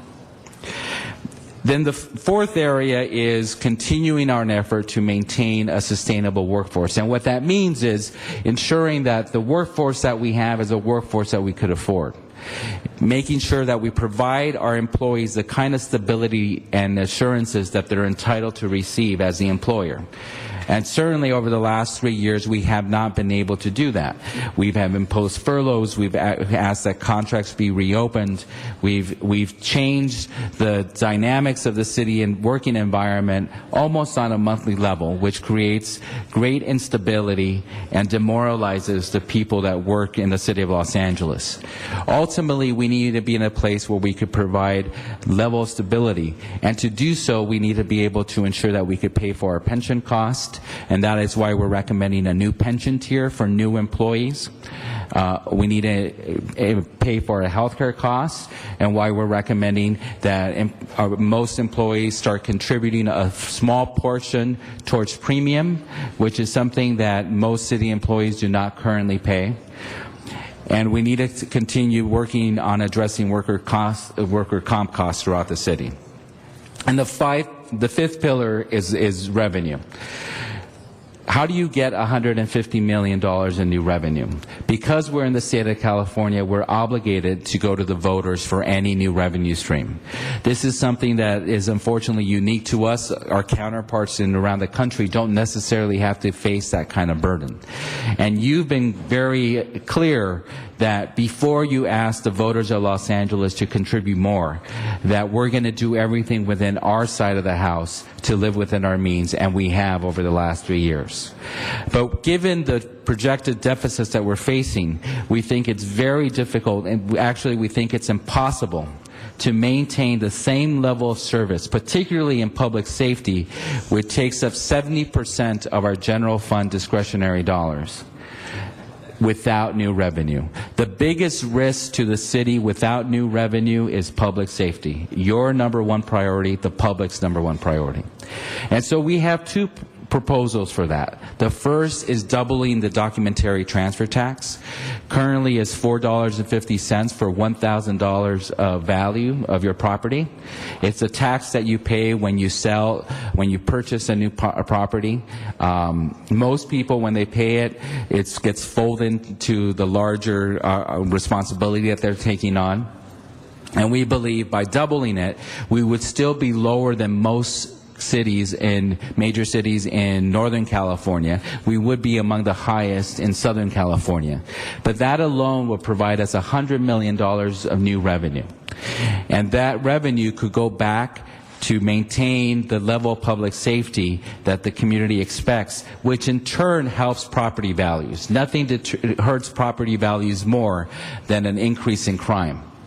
And so we believe there's a direct correlation between you selling your property at a high rate and ensuring that public safety gets maintained. The second we're recommending is increasing the parking tax by 5 additional percent. So it's currently 10% and now up to 5%. We would still be among the lowest throughout other major cities throughout the country, but it would provide us about $40 million of new revenue. These two alone, combined with modest reductions in our expenditures strategically over a period of time, will ultimately get us to a point where we eliminate the structural deficit. And so this is a plan. It's a series of ideas and approaches. You're not being asked to adopt any of the initiatives outside of the ones that were mentioned by the Chairman of Budget and Finance, which are specific to smart fiscal policy.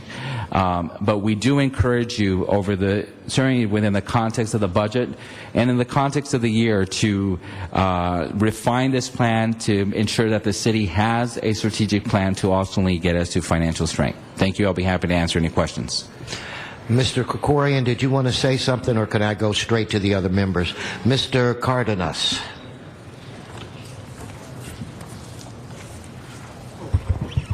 One of the ideas is the consolidation of the bureaus, correct? Yes. Yeah. One of the things that I'd like to have you report on is not only the consolidation of the bureaus. We need to look at everything, but also I'd like to see a report on what the size and scope of responsibilities of the Department of Sanitation are, because they're taking on more responsibilities today. They don't just pick up trash. They're very much involved in a lot of the environmental moves that are going on, which has to do with the technologies that they've developed and the priorities both at the state level, national level, and local level. For example, when it comes to recycling rates and things of that nature. So personally, I'm not sure that particular department is small enough to where it should be cross-pollinated with other departments. I think we might have a little bit too much dilution. So along with your report, if you could remind us how big the department is and what the scope of their responsibilities are. In addition to that, I'd also like you the CEO and the CLA to report back on restoring the position and duties of the Director of Public Works pursuant to Charter Section 582. In addition to that, look into the reducing of the size of the Board of Public Works and adjusting the salaries of the board members, and for you to reflect on the potential of the potential of savings that can be achieved with these kinds of actions. Thank you. Mr. Zine. Thank you, Mr. President. The trash tax, the trash fee went up a couple years ago to fund Los Angeles Police Department. So now we're going to have the transfer tax doubled. Are you going to clarify for the record, Mr. Zine, that was not what it was actually? That's not what took place. That would have been illegal. Let me explain it then, please. The fee went to the general fund to free funds up for law enforcement. Yes. Okay. Now we're talking about doubling the transfer tax, property transfer tax to $100 million.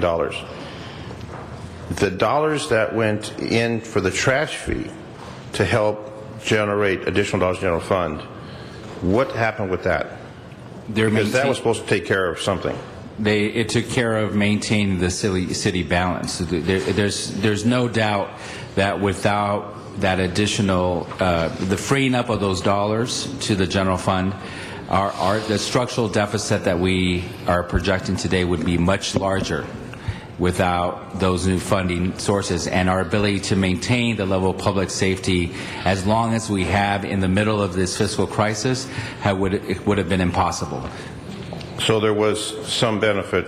There was an enormous benefit. It has helped maintain public safety at the current levels that our residents expect.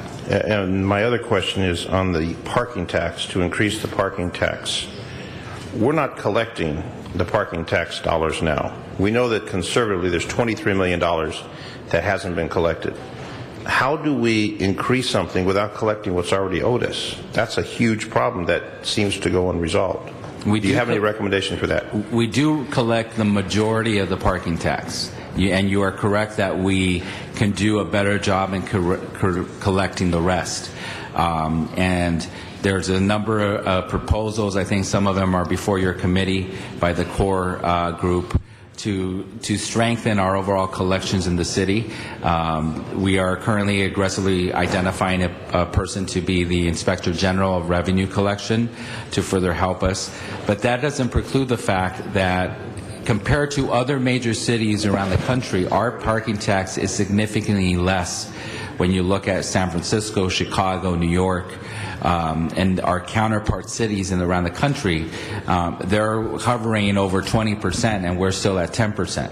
And it's consistent with your public policy priorities of trying to reduce traffic by encouraging the use of public transportation.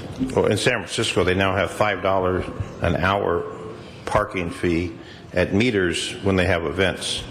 So that obviously is a way to generate additional revenue. The concern I have is it doesn't seem to be generating an inspector general for collecting dollars. We already have programs in place and departments in place to collect the money. So I don't see generating more paperwork as a solution to generate the dollars that we need. And my final one is Office of Public Safety. There's comments in the newspaper, et cetera, regarding Office of Public Safety and some association in connection with Los Angeles Police Department. When is that going to go before the Office of Public Safety representatives? Because hours, wages, working conditions meet and confer. As I understand, none of that's been done. And I know we did last time the parking lot sale for $50 million, which didn't materialize. We're talking about these. When are we going to go to the representative bodies of the Office of Public Safety and do something with that? We are releasing our report today that provides our recommendation for the consolidation of the Office of Public Safety within LAPD. We are immediately offering to meet with all of the bargaining units that are impacted. It is the city's position that the decision to consolidate is a management decision. That is not subject to meet and confer. We are responsible for meeting on the impacts of that decision. So, and we intend to do that with each one of the bargaining units. That communication is going out today, encouraging the opportunity to sit down. But it would have been inappropriate for us to sit down with the bargaining units prior to releasing the report to you as a council, and even though there'll be concurrent discussions with the unions while you are making the decision to do so, we will initiate those conversations as soon as possible. Okay, thank you. Thank you, Mr. Zine. Mr. Reyes. Thank you, Council President.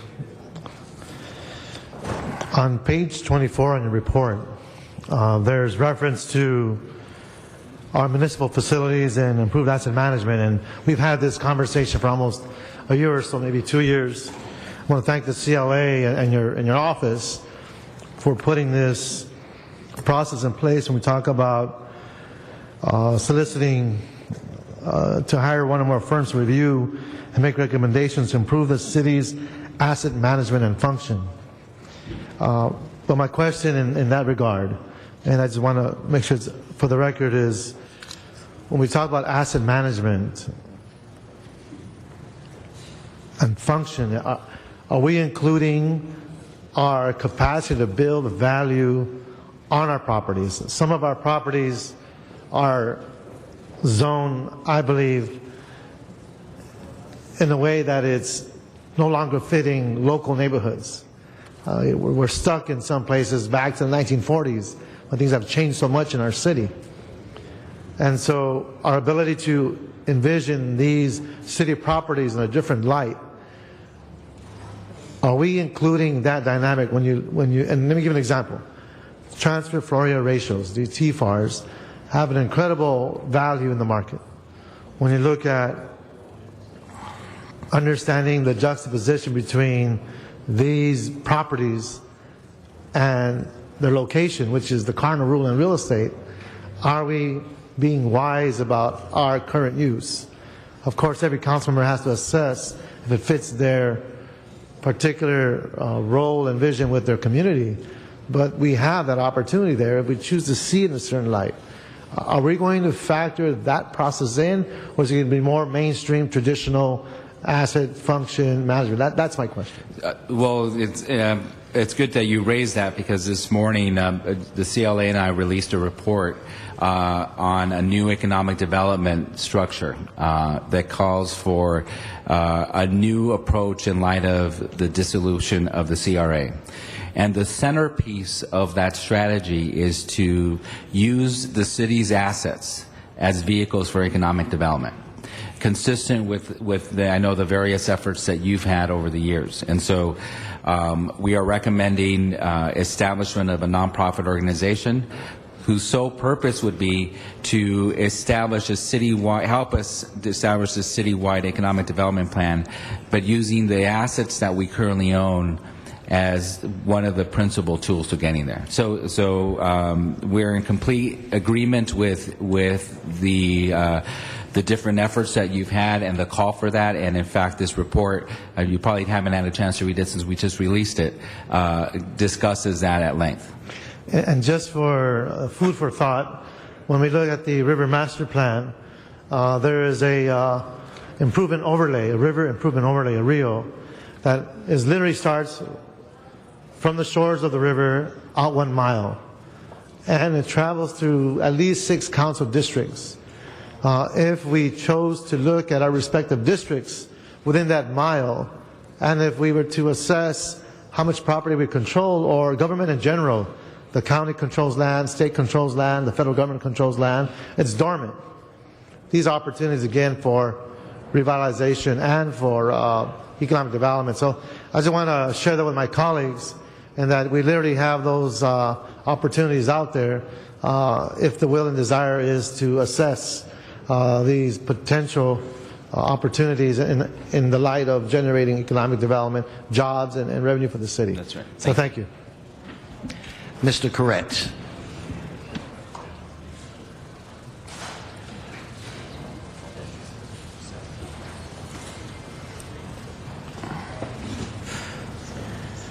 I think in committee we mostly spoke in general terms because there's so many different proposals, and I didn't go over all the ones that I had questions about. But as you mentioned it, I thought I'd put out there on the zoo issue that there may be 2 sides to the issue. And while we want to find a way to see if we can make this self-sustaining, I would ask that you also talk to zoo management and talk to the unions representing zoo employees and see if they can also come up with a proposal that can make the zoo more cost effective. Because I've heard suggestions that could allow us to do better fundraising and do other things better without having to privatize it. So I think we should be looking at every option for how we can make the zoo more cost effective and run more efficiently.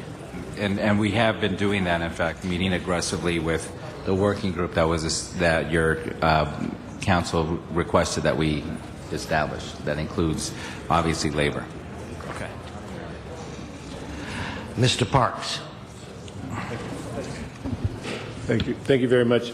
Miguel, let me just ask, I think these are probably held for during the budget, but I know there's been several years that we constantly labeled such things as the discretionary funds within council, street furniture, AB 1290, real property franchise, and there's an impression as though those are, quote, slush funds or that are used outside of the district.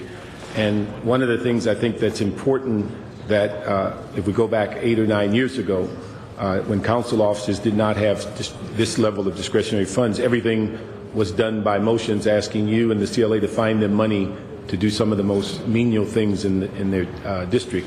So I'd hope that, although I understand your position on having more flexibility, I think the issue is that these funds that are dedicated specifically for use within each council office serves a major purpose for things that in many instances the city budget cannot do. And so I think the level of flexibility versus the need for the discretion of the council basically should be balanced, and that these funds, if stripped, you would have little or no money to do anything all year long. And so you'd have a double whammy by saying the city can't do it and I can't help you either. And so I'd hope that as we go forward that we put the right context on those funds as it relates to how they're being used. The other thing I hope that we do after spending 4 or 5 years developing it, that we don't abandon the 5-year plan for Special Parking Revenue Fund. I think it's one of the few things that has actually generated money by changing out our meters and putting the ability to use credit cards, and where we can actually show by changing them out and making them more available that we have actually made money for the city. And so if we certainly know that there's an effort to move some of that money, but if we ignore the 5-year plan, I think we will be back where we were very shortly, that the meters are going under and we have no resources to fix them, nor do we have the ability to fix off-street parking lots that need attention. So I'd hope we look at that. And I just have one question. I've lost track on the civilian pensions. Did we ever approve the one plan, or is this plan that you're talking about substituting itself for the old plan? It's a cousin of the older plan. Okay. So the cousin, so yes. The original plan was never approved. Yes, that is correct. All right, thank you. Now, on the issue of the SPRF, we agree with you that the 5-year plan is an important component of needing to constantly ensure that our meter system is working effectively. It's not something that we could abandon. So what we're talking about is the amount of funding that on an annual basis we've been taking out, just finding a way to make that a regular part, but still maintaining the commitment to the 5-year plan. Thank you. Mr. Garcetti. Much, Mr. President, and thank you, Mr. CAO, for the report. I think you and I, Miguel, have worked very hard together to cope with this economic downturn. We grinded out about $500 million of structural pension reforms, and we've, in many ways, around this horseshoe and in the city, set ourselves apart from the gridlock that's in Washington and Sacramento, and from the rancor of places like Wisconsin and Ohio. And I think we know, as you've stated here, we've reduced some of our set costs, the size of the general fund, the number of employees we have in the thousands to where it was when Tom Bradley left office 20 years ago, when there was 1 million fewer people here. And I think we've increased efficiency and accountability here at City Hall. I was part of a panel with the Aspen Institute in Washington, D.C. on Friday with Kasim Reed, who's the mayor of Atlanta. And he used to say that Los Angeles, while we still have a road to finish our work, that we still have to go some distance down the road, we are second only to Atlanta in terms of the amount of pension reform we did. Well, he actually laid out the numbers, and I think we've actually done more than Atlanta.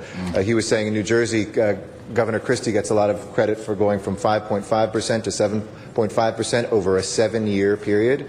He said in Atlanta we went from 8 to 13% in 6 months. Well, when I did the math, we went from 6 to 11 right away, which is equally big numerical increase, but a larger percentage increase. Right. And our labor partners, as you mentioned, deserve credit for actually facing this head on and joining us in those negotiations that you and I were at the center of.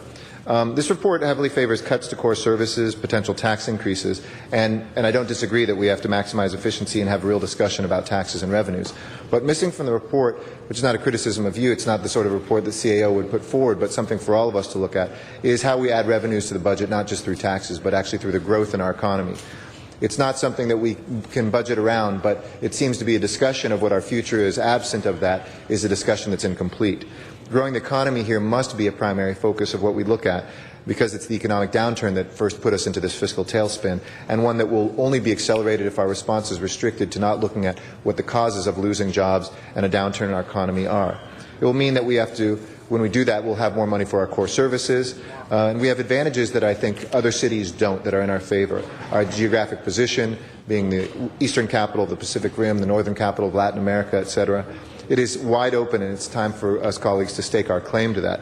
And as a global economy, the work that we're doing at the port, the increased work we need to do at the airport, we have to begin to leverage these assets. We have to look at training our workforce, as the mayor and I have worked on, to look at strategic industries, teaching computer coding, for instance, in our high schools. As we see Silicon Beach, which I know Mr. Rosendahl just did a great gathering about, and I've been having a number of meetings with our CEOs and others who are investing in LA. Silicon Valley is looking to LA because 90% of the internet will be video-based. So $250 million that YouTube just invested in our city, other companies that we've been able to land stand here like Coda Automotive in Mr. Wesson's district. This is the future of how we can do that. And we also can't afford a city tax scheme that, as we have talked about, taxes those businesses who start here. And even those companies have mentioned to me, we need some reforms and continued reforms, whether it's the abolition of our gross receipts tax or continued reform on that. I appreciate the work that we have done here. So I wanted to cite those because I think that we have here, and I know I have to wrap up, Mr. President, but we have done a tremendous amount. If you look at the projections, colleagues, the most important one is there's $1.36 billion in projections that we have already saved. That is work that we have done in here, and that is an incredible number.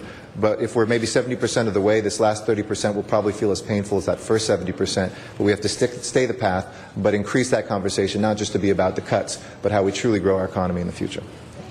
Mr. Rosendahl. Thank you, Mr. President. Good morning. Miguel. Good morning. How are you?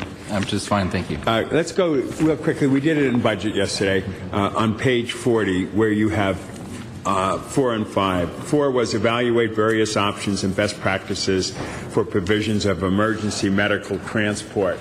And we said in the meeting there, and I went on the record, that private ambulance companies are generally low wage, high turnover, and often lack the professional level of service provided by the fire department. And frankly, it's more motivated by profit, and it is an issue for me from a health standpoint. So I'm not for privatization, period, of our ambulance service. The second one, which has to do with constant staffing. You hear over and over from the fire union talking about that constant staffing issue. And I'd like the department to come up real quickly and explain the constant staffing. And while he's coming up, I just want to ask you again, fire department, come on up, please. I want to ask you a question right now. Okay. In the meantime, Miguel, real quickly, the revenue streams that you're talking about, it's a big deal. Be it the transfer tax or be it the other. Explain them briefly again. How much revenue? How would it work? So there are two proposals. One is the documentary transfer tax, which is a tax that you pay when you purchase property. That tax allows you to allows the city to generate about $100 million of new revenue that would be added to the base. The second one is on parking, increasing the tax from 10% to 15%. Both of those require a vote of the public. If it's placed on the March ballot, then it would require a 50% plus one to materialize. So we could put it on this coming March ballot. Now, what about the argument of the real estate industry saying, my God, it's the worst of times, property values have gone down, for God's sake, doing it now would be a disincentive for people to buy and sell property? You know, I'll be interested in seeing the report that they argue that, but I think the decision for purchasing the property really comes down to the location of the land being purchased and the home being purchased, and the surrounding community. And certainly, there's an argument to be made if we can't maintain the level of public safety that we have today, the impact that will have to having more families move into Los Angeles, property values increase. And so the reason why specifically the documentary transfer tax is something that we see having a correlation with our ability to maintain the public safety, which in turn helps property values. Okay. Well, we'll be obviously discussing this in the months ahead. If I could ask the fire department, explain to me what constant staffing deployment model means. Explain that.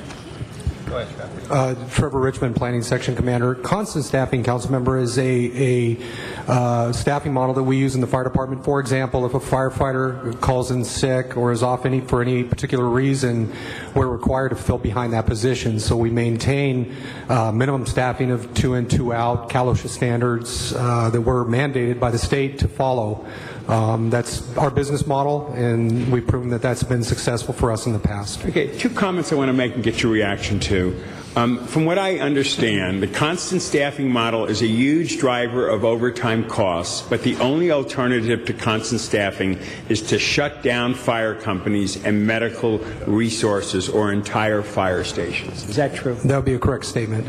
And what about the fire department calls statistics don't paint a complete picture, as you may have areas with lower call volume, like the Pacific Palisades, but that doesn't mean you can eliminate the risk of potential of something happening at any time, day or night. For instance, when you look at the stats of the Palisades, you don't see all this, that, and the other. However, when something happens, a fire or a heart attack, we've got to have the equipment there. For instance, I still haven't gotten an answer, but it took 11 minutes to 13 minutes for an ambulance to get to somebody's home. And then we had the same problem on Cantor with a structure fire where there was nothing to get it because Sunset is a trap.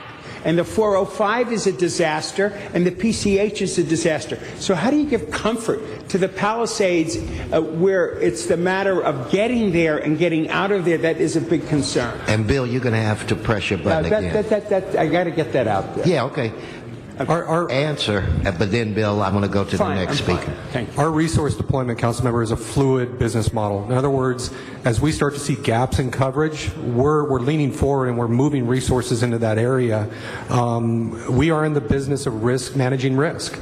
You know, and the likelihood of something happening in the Palisades and those occurrences, we have to look at that. We have to look at the likelihood of things happening that are significant. We pre-deploy our resources to those areas when we anticipate a wind event like a brush fire weather. We move multiple resources into the Palisades area in anticipation of an emergency incident occurring. Okay, well, I look forward to this in the discussion as we go forward with the budget. Thank you all. Councilman, Assistant Chief John Vidovich, Chief of Staff, just to further comment on constant staffing, the department is willing to sit down and has had some preliminary discussions with Mr. Santana in regards to looking at constant staffing and how to ultimately reduce overtime. And one of the ways is truly to hire more firefighters to eliminate overtime costs. So we'd like to sit down with Mr. Santana and labor to look at a model down the road that would be fiscally responsible for the city as the department grows back resources. Okay, well, thank you both, gentlemen. Thank you. Mr. Zine for a second time. My button was pushed erroneously. By yourself? I don't know. Because you can't blame it on the clerk. Well, Mr. Krikorian, did you want to land this plane or have us just move forward? Well, yes, thank you, Mr. President. Just for the sake of clarity, we've had the beginning of a discussion about some of these policy options that are going to continue in earnest as we go through the budget committee hearings.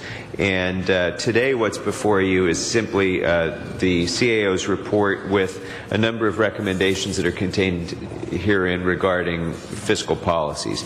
They include reaffirming the city's commitment to budget a reserve fund that is at least 5% of the general fund in compliance with the city's existing financial policies, building a budget stabilization fund to address liabilities from adverse decisions from existing lawsuits and unforeseen circumstances, prioritizing and funding deferred maintenance needs and critical capital improvements, funding and implementing best practices in risk management, including training and improved tracking of costs to lower the city's liabilities, initiating the transition to a performance-based budgeting process, beginning with the development of departmental performance metrics to be integrated into the city's budget document, facilitating the development of desired outcomes for every service provided by the city, the cost associated with achieving these outcomes, and identifying metrics that will demonstrate progress towards the outcomes is being made.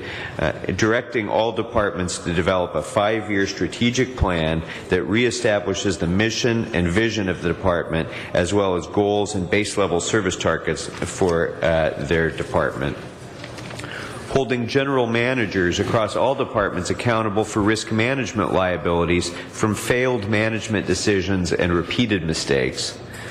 Funding and implementing citywide system upgrades in the most cost-effective manner based on a strategic plan for information technology infrastructure that prioritizes the needs of the city. Instructing the CAO, the CLA, and all other related departments to report back during the course of the upcoming budget hearings on all remaining recommendations contained in the CAO report that are not noted in the recommendations above.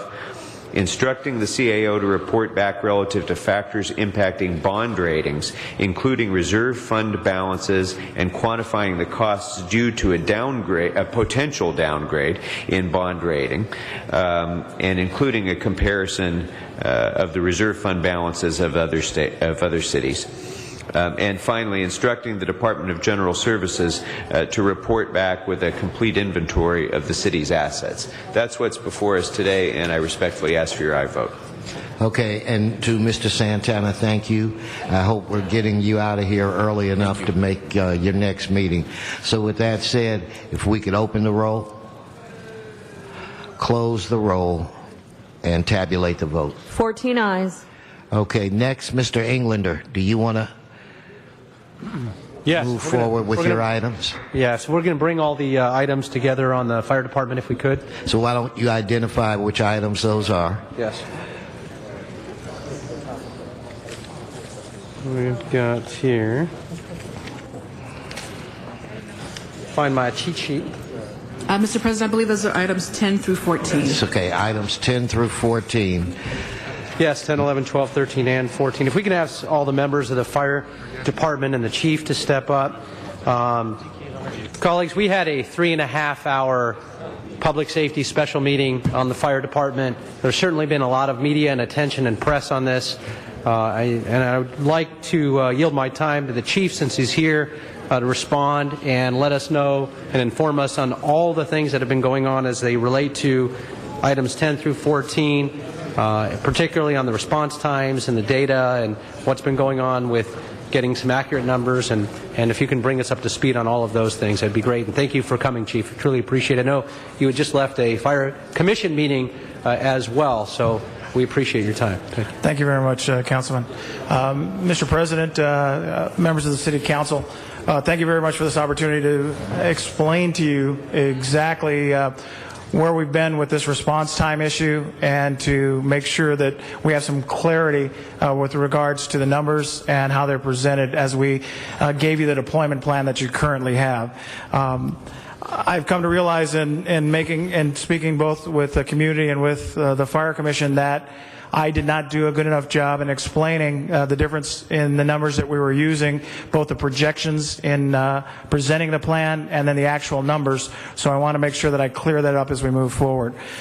When we came to City Council last year in April as part of the budget process, we were currently in a rotational closures and rotating brownouts of 22 fire companies and 6 basic life support ambulances, and because of the budget. And the City Council tasked us with coming up with a plan to end those rotational closures and realize the budgetary savings. The department used quite a few different metrics as we came up with a deployment plan. We looked at the amount of the budget that we were given. We looked at the resources within each district. We looked at the topography and the hazards in those districts, the types and frequencies of calls in each district. We looked at the guidelines that were there, the NFPA standards. We looked at NIMS. We looked at the Fire Code, Division 9, which talks about the spacing of resources, trucks, and engines in the city of Los Angeles. And from that, using input from our field resources, as well as the experience and training of the command staff, we came up with scenarios of closures of companies. That's just individual companies, not fire stations. All fire stations would remain open, but closures of companies that would give us the deployment that would provide for public safety. At that point, we used the analytical software, the CAD analyst, and the apparatus deployment analysis module to put those what-if scenarios into that analysis software and to give us a model or a projection of what our performance would be to make sure that we held up to our expectation of having a minimal impact on response times. And in the report that we put forward to the Fire Commission in April of last year and then brought to the City Council, the numbers contained in there were projection numbers based on those what-if scenarios. The scenario that we felt had the least impact on public safety, and then what we projected would be the impact on response times. And those numbers showed about a 2% drop in our performance based on NFPA 1710 standards. We moved forward to December of last year, and we reported back then on our actual performance. By then we had 4 months worth of actual data. We went into the deployment plan July 1st. Let me digress 1 minute. With that deployment plan, we went from the 22 fire companies that were closed every day with the rotational closures down to 18 fire companies that we removed the staffing from. So a net gain of 4 fire companies every day. And we went from 6 basic life support ambulances that were closed with those rotational closures down to only 4 closed. So a net gain of 2 ambulances. So we were putting more firefighters out every day to provide public safety. When we reported back in December, we gave actual data of what our response times were. And all the numbers that were in that report gave the actual impact of what those closures had on response times. And again, we saw a 2% drop in performance and an increase of a few seconds in response time for the average response time. The confusion came in that in presenting the plan, I did not clearly enough state that these numbers contained in this plan were all projections. In making the presentations to council, to fire commission, and to the individual council offices, that all the numbers in here, we're putting forward a what-if scenario of what that deployment would be, and all the numbers in here are projections. So when people compared the projections in that plan to the percentages in the actual performance, it appeared as though the statistics had changed, when in fact they had not. And as we look at our actual performance, in the 3 metrics that we talked about in there, the first resource on scene to an emergency medical call, the first paramedic resource on scene to an emergency medical call, and then the first resource on scene to a structure fire call, with our deployment plan on those emergency medical calls, our first resources on scene on average in 4 minutes and 58 seconds. Our first paramedic resources on scene on average in 5 minutes and 50 seconds. And our first resource on scene to a structure fire is on scene in 3 minutes and 57 seconds. All of our response times are based from the time of dispatch to the time that fire company gets on scene, and that's what we measure. Although that doesn't take into account the entire time that the residents of Los Angeles, from the time they pick up the telephone until the time we get on scene. There are some numbers that aren't included in our response time information, and that's that call time. The calls go into the police public safety access point. They take the 911 calls, they process it, and then they transfer it to our dispatch center, our Metro Fire Communications Center. Our dispatchers then process that call and dispatch resources. So that time that LAPD's dispatchers have it and our dispatchers have it is part of that response time as well. And as we move forward, we're going to report that in and include that in so that we can make sure that the council has, and the fire commission, has the fullest account of exactly how long it is from the time the citizens pick up the phone until we get resources on scene.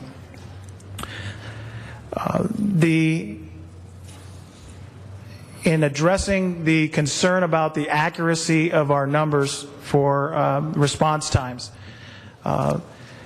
we have instituted an interim director of statistical analysis, Mr. Jeff Godown, who is currently working with the department and has been for 3 weeks. And I'd like him to speak next to address specifically what he's determined about the CAD data and about the DECAN software, that modeling software. Good morning. Let me start out by kind of giving you my background. 28 years in Los Angeles Police Department, the last 7 years working for Chief Bratton, implementing the CompStat process here for the LAPD. Earlier conversations talked about performance matrix, citywide performance matrix, LAPD performance matrix, fire department performance matrix. Prior to coming down here to Los Angeles, I was the interim chief of the San Francisco Police Department, and I learned from LAPD in San Francisco that the data, quality data, accurate data, timely data is the way that you're going to be able to basically manage your police department or fire department. The days of the civil service philosophy, and I think Councilman Zion will remember the statement, the days of dash for cash are over. A public safety official, be it in police or fire, has to take the resources they have and use that statistical data that they have to make conscious decisions on how to run a police or fire department to the best of their ability. And in LAPD back in 2002, we had some issues with domestic violence and aggravated assaults. And as we went to the well to pull out these data sources, we realized that they might need some adjusting, they might need some tweaking. We really looked at the data sources that were available for us here. I came in about 3 weeks ago and I understood the issues involving the data and the chief's presentation. I can start by telling you, after looking at the data both with the DECN software and the CAD data that comes from the 911 center, there was no intent by anybody on the fire department to deceive any citizen, this body, fire commission, or the mayor in reference to the response times. As the chief alluded earlier, we could have done a better job of presenting the data and clarifying the difference between model data and real data. I think one of the issues that need to be clarified is you have certain standards that the fire department adheres to which are totally different than police deployment. When you're looking at police deployment, 1 or 2 officers in a car, it's very easy to understand deployment. When you're looking at fire deployment, you have so many people in fire trucks, there's all kinds of OSHA standards, so fire deployment is completely different than how the police deploy. Police are out in the field being proactive, looking for crime, answering radio calls. Fire departments sit at the station and wait for the alarm to go off, basically. The issue came in with the NFPA standards. It talks about different matrices, how long the 911 center gets the call, how long it takes to the fire department receives the call, how long it takes till they respond, and I think that became confusing with the percentages. The reality is, and I think most of you will agree, the citizens of this community, all they want to know is when they dial 911, how long does it take a fire truck or an ambulance to show up? It's as simple as that. They don't need to know that there's a 1-minute turnout time and all these different matrices. The confusion came in with the percentages when you talk about a 90% response within a 5-minute range. The reality is when you look at the data, the actual minutes have not changed significantly. When the chief now needs to learn or needs to deploy his resources, the DECN software is the computer program that they use. The DECN software has 2 different components to it. You can download data that will allow you to tell you what the average response time is to certain 911 calls, such as the police department can do, and then it also has a modeling component to it. And then when you look at the modeling component, and I heard you talk this morning about looking at the future as far as your financial situation is concerned, it is a projection. The computer will only do so much, and there has to be human intervention involved. The reality is, the misconception is this DECN software has been the holy grail for deploying resources in the city, and that's not the case. The chief uses many other aspects that he uses to deploy resources. That's one tool of many. In conclusion, right now, there are more questions than answers I have as far as going back and looking at the CAD data, the timeliness of the CAD data. We're looking into that, the different parameters that DECN uses as far as the software is concerned. So I'm looking at those 2 aspects. But there was no intent by anybody to deceive anybody in reference to the response. I think the confusion was percentages versus average response time and all the other attributes that were used in that software. So we're looking at all of those aspects to determine, is there anything we need to do as far as the 911 data is concerned? Are there any variances in the DECN software that we need to look at? And we'll move forward with, work closely with the controller when their report comes out in reference to, are there any issues that we need to look at or tweak or fix? It's critical that data analysis portion that Jeff is working on is critical as we move forward and we refine and make more effective our deployment of resources. But we need to staff that. We currently have Jeff working on it as the one full-time individual, and I need to have a dedicated civilian staff in order to make that happen. There was confusion caused by the fact that I did not clearly state the projections were what was in the proposed plan, and that we were using actual data as we were reporting back on the performance. And the last piece of that is resources. Adding resources, the department is very thin, and we're particularly thin during rush hour traffic, Monday through Friday. When we have our highest call load, approximately 1/3 of our calls come in between 2 and 7 in the afternoon. We have the worst traffic in the city of Los Angeles. Anyone that lives here knows how hard it is to get anywhere in this town. And when also the hospitals fill up, because and which causes us hospital wait time, and we have more ambulances tied up in hospitals. Those things those components of response time are out of our control. We have 4 minutes travel time from our station to the addresses in the city of Los Angeles. We can't control the traffic, we can't control the travel distance, and we cannot control the topography. All we can do is put the resources out there, put them out in depth enough so that we have them, and when we have concurrent calls, we have enough resources there to respond, and then to respond in a timely manner as we move forward. Going forward from here, as ways to improve, continue to improve our response times, looking at additional resources. And I think critically, we need to get civilian support staff as we move forward, not only for data analysis, but in our shops to keep those vehicles rolling and moving out on the road. We need additional ambulances during the busiest time of day to make sure that we're covering those times when our resources are extremely scarce.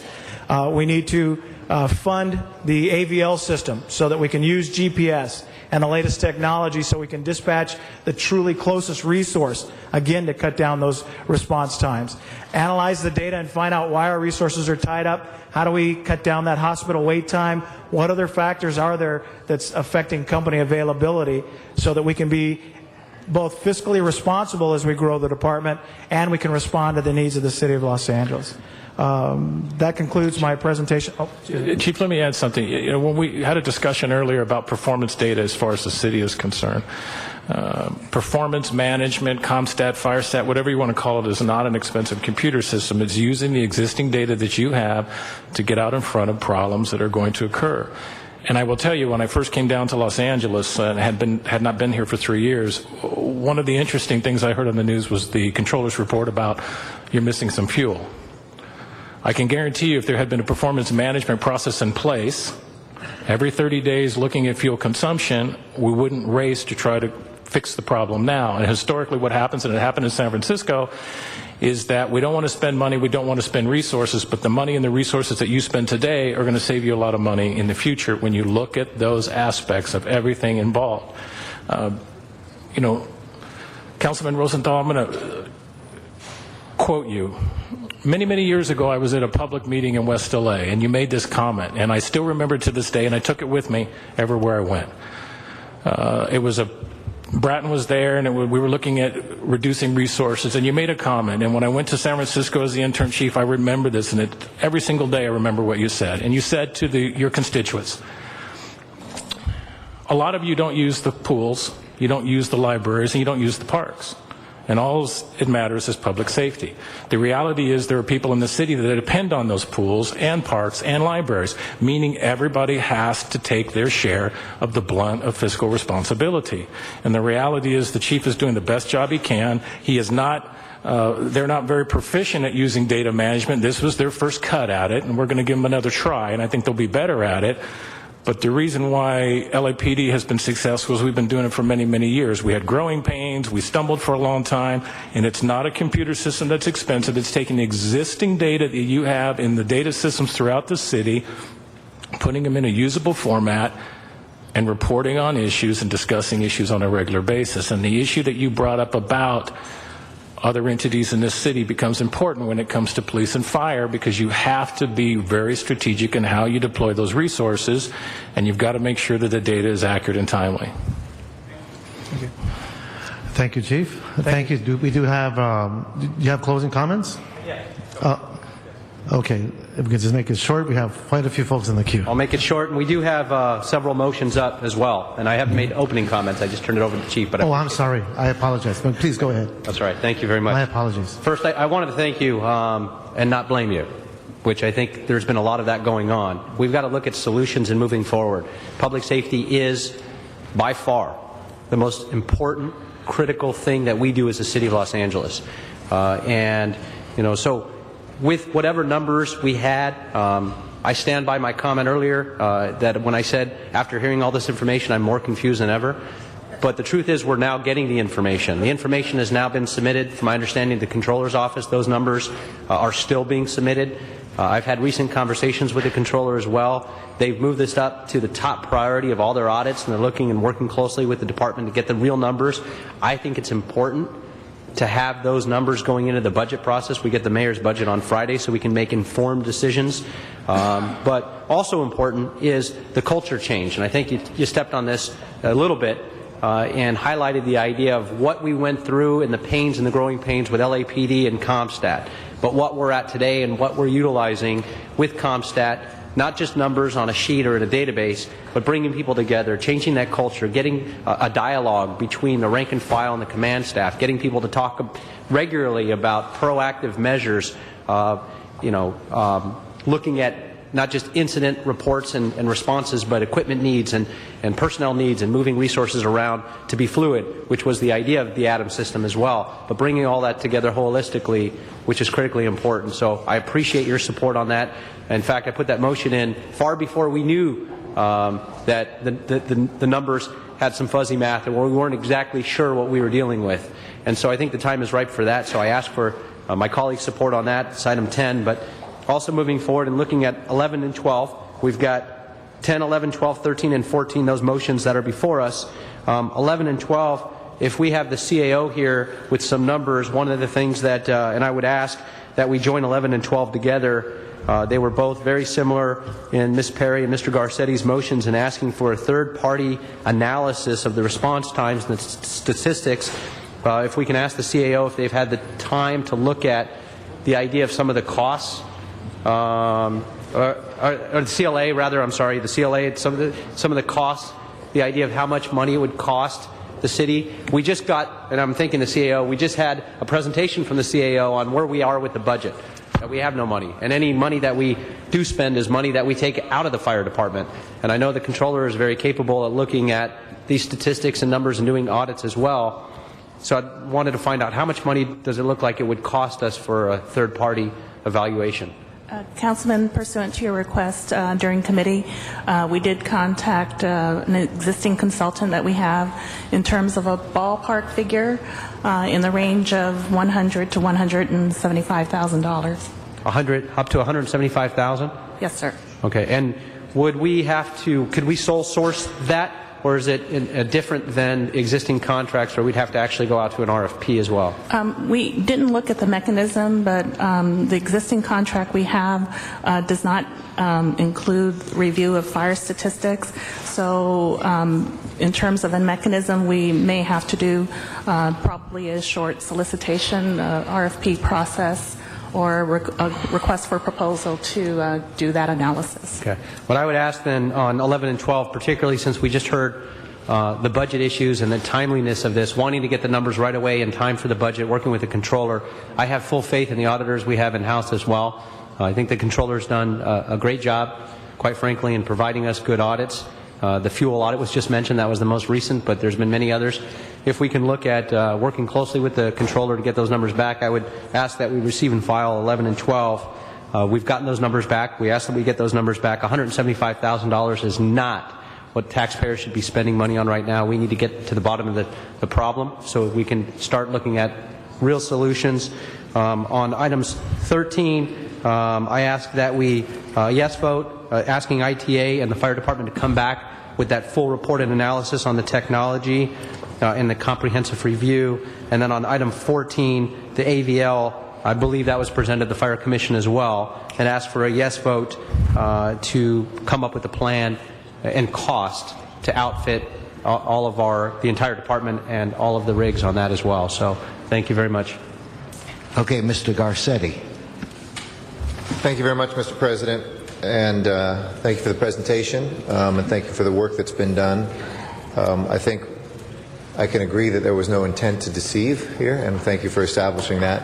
But I think, as Mr. Englander said, folks still don't trust the numbers, and that's the work that we have to do, because people deserve to know what that response time is going to be. People deserve to know that someone's on top of that. People deserve to know, not just in the public, but policymakers, when there are projections, how that affects both their districts and overall. And I want to thank Mr. Englander for seconding the motion that I put forward. I think whether we do it in-house or not, it's coming from existing money in the controller's office that needs to be done to hire auditors, or it's from an existing line item someplace else where we will have to find that. And I want to make sure it's as apolitical as possible and that we make things that are going to be as clear for everybody to see. And I appreciate the work that you've done coming in a short time and helping the fire department as well. During last year's budget, I was proud to have worked with you to reject the elimination of 318 positions that were projected to be permanently gone and to create a restoration of fire services line item. And I think the foresight of those actions is now becoming clear. I'm also proud that around here we all voted to support the deployment of increased numbers of firefighters, paramedics, and various equipment this year. And we did so with the expectation that departments' managers would use these increased resources to decrease response times. And I think all of us know the importance of safety service officers for LAFD cannot be overstated. The performance of the department's rank and file cannot be overpraised, but we're also well aware that department management has been able to convert increased resources into lower response times, and that's in the budget environment that we have that you've struggled to sometimes clearly explain. I was pleased to introduce the motion. I know Ms. Perry also did one as well, to look at a third-party review. Response times, I think, require specialized and complex analysis. I believe that restoring the public's faith in the department's response times require truly independent analysis. But separate from today's discussion, I have with Mr. Englander introduced legislation that offers immediate steps to reduce times and that seeks full restoration, including 6 ambulances, which I know the department is looking at in the budget as temporary. Those should be permanent. And certainly, we all have adopted policy that if we are going to adhere by our own votes, says that any expansion that we do in this city of any department, after libraries, because libraries and fire department were next, should be going into the fire department. That was the promise we made in last year's budget and the year before, and as we've said that loud and clear, I expect us to adhere to our word on that as well. I think it's imperative that we move this forward, find out what the accurate response times are, what these times really mean in terms of public safety. Let's have some context, not just raw data, and what do we do to make those times better. So I would still respectfully ask that we, and I support Ms. Perry if these are both together, that we have independent analysis on that. That obviously that would not come out of the reserve fund or something else that would blow a hole into the budget, but that we do that as impartially as possible. And so I'd move that forward today. Mr. Rosendahl. I agree those 6 ambulances need to come back in, and I want to tell you, Chief, you're in a tough spot, and I appreciate your tough spot. And the average response time, I understand your discussion, but now that you're here, my 2 big issues were the Brentwood that took 11 minutes to get to the fire structure, and the Palisades a month later that took, now I'm told, 13 minutes, the ambulance, to get to that person in need. The one in Brentwood was at like 1:10 in the afternoon, and you know there's a fire station, as you know, just about a mile away. And the fire station didn't have the apparatus, and it had to come from Bel Air. 71 had to do it in that gridlocked insanity that is part of my district at this particular point. The March 21st, which was again 13 minutes, Fire Station 69, and I'm told Fire Station 23 didn't have an ambulance. And so the ambulance came from somewhere else, and that took 13 minutes. And no, I can't tolerate, neither can anybody tolerate that long of a wait, even though average is 3 or 5 or 7. But because of the geography issues, it was even noon. It wasn't 4 in the afternoon when the gridlock is worse, or 9 in the morning when it's worse. That's my concern, because I don't want to see any cuts in your department that affect the actual time of getting a response time to areas that might be isolated, or that gridlock doesn't allow it to happen. We have to think of gridlock. We have to think of the 405 widening when it comes to the northern part of my district. We realize that Sunset is a very difficult street. We know that PCH is too. So just, again, those 2 instances just now happened, One was February 21st, and the next one was March 21st. That's fresh. That's new. And if there's any kind of a comfort level you can give me, that's all I'm asking for at this point. Thank you very much for the question, Councilman. As the Chief of Staff pointed out, we are in the risk management business. We have a finite amount of resources. Occasionally, concurrent calls come in, and if they happen anywhere in the city, in one of the 60-plus stations that has a single fire resource and a single medical resource, if they're out at a call, that means we have to bring a company from another district. Right. Additionally, when we add in that topography, if you can't drive to your fire station in 4 minutes, we probably can't drive to you in 4 minutes either. So that's going to add to that response time as well.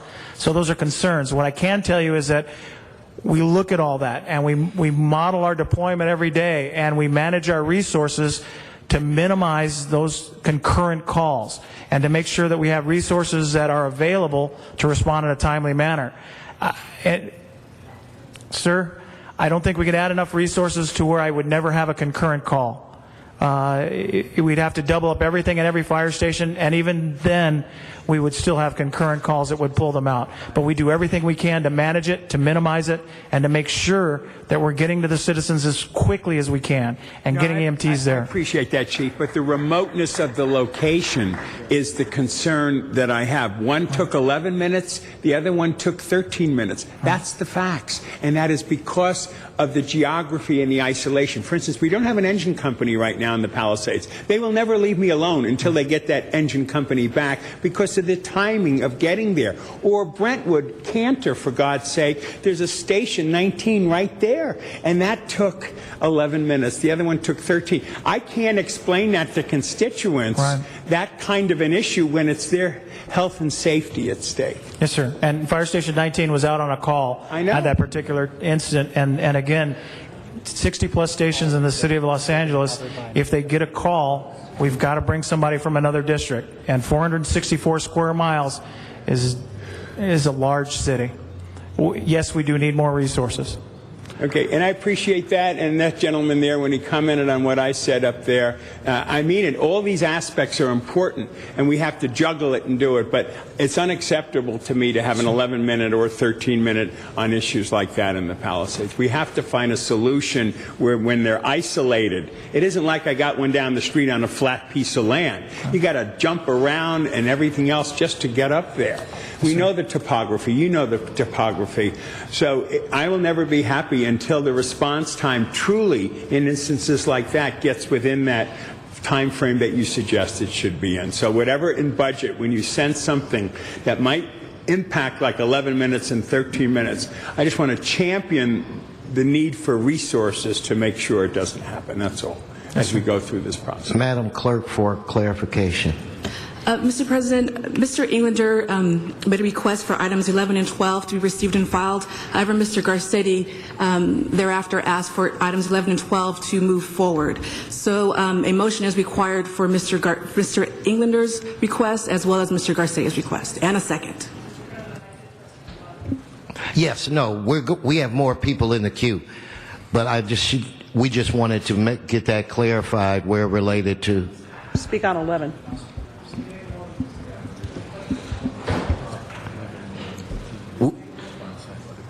No, I just want to get clarification. Where's Mr. Garcetti and Mr. Englander? The clerk, explain to I them. had moved. Mr. Englander said do it with existing. Look, one way or another, it comes out of a budget. Auditors have to be hired either. This is a performance-based, not a financial-based audit. Either has to come out of controller's budget or it has to come out of a budget that we identify working with the CLA. Ms. Perry and I said let's make sure it's third party, and I think we'll hear from Ms. Perry, but I said I'd join with her to do that. Mr. Englander moved to make it not to go through the controller's office. I introduced 11. I introduced the motion on 11 because I wanted to discuss what had happened at the Department of Water and Power, and I see some analogies here, and we learned a lot from using a third-party consultant, and it actually formed a basis of what led to the ratepayer advocate by the information that they were able to share with us in an unfiltered, unbiased, unfettered manner. And so that's why I didn't want to have 11 noted and filed. If it's more efficient to combine it with number 12, I don't have a problem with that, but I don't want to just wipe it off and get rid of it. Okay, well, let's just try to deal with this right now. Mr. Englander? One of the questions I had on the response times, and it was asked earlier. No, where it relates to the clarification that the clerk is asking for. Oh, the clarification is that, I was asking on the two motions, 11 and 12, that since we did get a cost back, we asked in committee that we wanted a cost back and asked if we needed to go to RFP or not. The answer is yes, we'd have to go to RFP. It would cost up to $175,000. So we'd have to find those funds, at a time right now where it doesn't make sense, and it would take more time to do that. We also set a precedent of going outside the city and not utilizing the controller's office, which is, I think, a mistake. And so looking at doing that, they've already given the data, and the controller's office has already started their analysis, that we just simply move forward, get that information as soon as possible, particularly so we have it in time for the budget. So okay, why don't you and Mr. Garcetti take a minute to see if we can't come up with some consensus between the two of you, and we'll continue with our questioning on this item, and that would bring us to Mr. Alarcon. Thank you, Mr. President.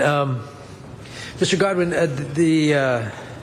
I think we all know, and we would hope that the chiefs of our public safety departments are analyzing data coming in from a lot of different sources.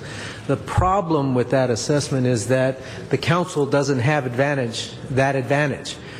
Yet we are making decisions on budgetary matters that directly impact the services that we render.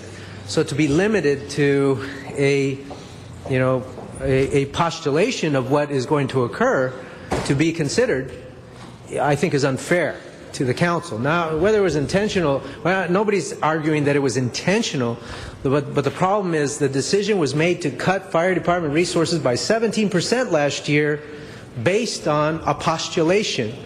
And of course, I voted against it because I felt cutting 17% of the fire budget is going to have a negative impact on the services in the fire department. And so that was my determination. My colleagues made their decisions for other reasons, whatever. But the point as we move forward is, how can we rely on which pieces of information we get from the department in terms of its impact next year? And I'm very concerned about that. So it was a rhetorical question, Mr. Godfrey. I'm looking forward, actually, to your participation in this, because it's a mess. It is an absolute mess that we are making budgetary decisions to cut our most dramatic resources based on hyperbole and postulation. That is wrong. The fundamental question is not whether somebody did it intentionally. I don't care about that. What I care about is, are we improving our resources, or are we cutting them? Are we at a par with national standards, or are we reducing them? That's what I want to know. And it seems to me that we are failing to meet that national standard. And the question is, how do we get back? I believe we should replace all of those engine companies. I believe that had a critical impact on our efforts. I think it had a critical impact on that case that Mr. Rosendahl just talked about. Because if that engine company was live in the Palisades, they would have responded. And so I'm very concerned with the information. As we enter into this budget cycle, how are we going to know and trust that the information presented to us is going to be the kind of information that we need to know whether or not the services are going to be less next year, and whether we can look our constituents in the eye and say, we fought to ensure that you have better service, reduce response times, or, well, we make certain assumptions. Now, as a council, we cannot know all of this information. It's just impossible. Maybe there's one or two of us that particularly those on the key committees, that will have the opportunity to know more about it. But most of us are going to be making assumptions based on a lot of information. We have to rely on information from different sources. And relative to item 13, I'm just going to lay this question out there, but then I'll press my button again. I'm concerned about dispatch. And I'm understanding that there may be a recommendation to reduce our dispatch services, and I need to understand that, are we going to get the report back from the department before the budget hits, or are we going to wait till after the budget decisions are made and then get a report back on reductions in dispatch services? That's a critical question. It's actually to anybody who can answer the question, but I'm concerned that a dramatic reduction in dispatch service is going to have a dramatic reduction in general services by the fire department. And so I want to know what is being planned with regard to dispatch. I'm going to jump in real quick before the chief answers those questions. You know, you brought up an interesting comment about the data. And one thing I was proud of with the LAPD is we put together profiles, which was very labor intensive, about 3 pages, but each of you can obtain a profile for your council district that has overtime, risk management issues on it, response time, and you get that on a weekly, monthly basis. So you start having that data to look at on a regular basis, which is really important. And you don't have to be a statistical expert to understand if the numbers change from one week to the next and that there's going to be a problem. I think where the fire department is kind of behind the curve is this is their first cut at using statistical data, and down the line we hope to produce a profile that has risk management, overtime, productivities for each fire station as to response time, EMS, how many ambulance calls versus fire calls, and I know the chief wants to put a matrix together that we can put on the website like we do the LAPD data, and that you will have that, you're accustomed to that data, and I think it will be much easier for you to use. Here you're making decisions based on this first cut of data that has been handed to you, and you've never seen the data before, you've never worked with the data before, and hopefully down the line when we produce that matrix you'll be able to use it on a more timely fashion. And as far as our dispatch center, we are not reducing services at our dispatch center. This council directed us, after we paid out a considerable amount in Fair Labor Standards Act overtime payments for having our dispatchers on a 56-hour week, I took the action of directing staff to come up with a 40-hour staffing plan so that we could staff our dispatch center and we could do it without having overtime costs, built-in 16 hours of overtime costs every week for every member, as a very responsible step going forward. I tasked them with making sure that we maintained our dispatch standards and we maintained the quality of providing the highest level of dispatch in any city in the country. But yes, to go to a 40-hour work schedule. Mr. Koretz. Thank you, Mr. President. When we decided to go from modified coverage, which was not ideal, to a more permanent solution, which we thought would be more ideal, we were given materials that said our 5-minute response time would be 78%. Now, at the time I thought that might be adequate. I've since seen studies that show that when you arrive at 5 minutes, almost 100% of the time in a heart attack, you're going to die if it takes more than 5 minutes. So 78% certainly doesn't sound that great in that context. I know the best practices generally nationally are around 90%. Now it turns out we're at around 60%. I mean, how can we tell our constituents that they're going to be safe if there's a first responder response time within 5 minutes at a rate of around 60%, which I believe we were told the last time we had a hearing on this?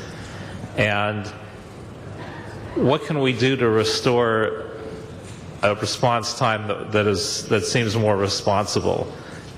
You know, 78% seems like it would be a minimum that would be acceptable to us, and that was what we based our decision to go along with the original redeployment plan. Real quick. Oh, go ahead. Go ahead.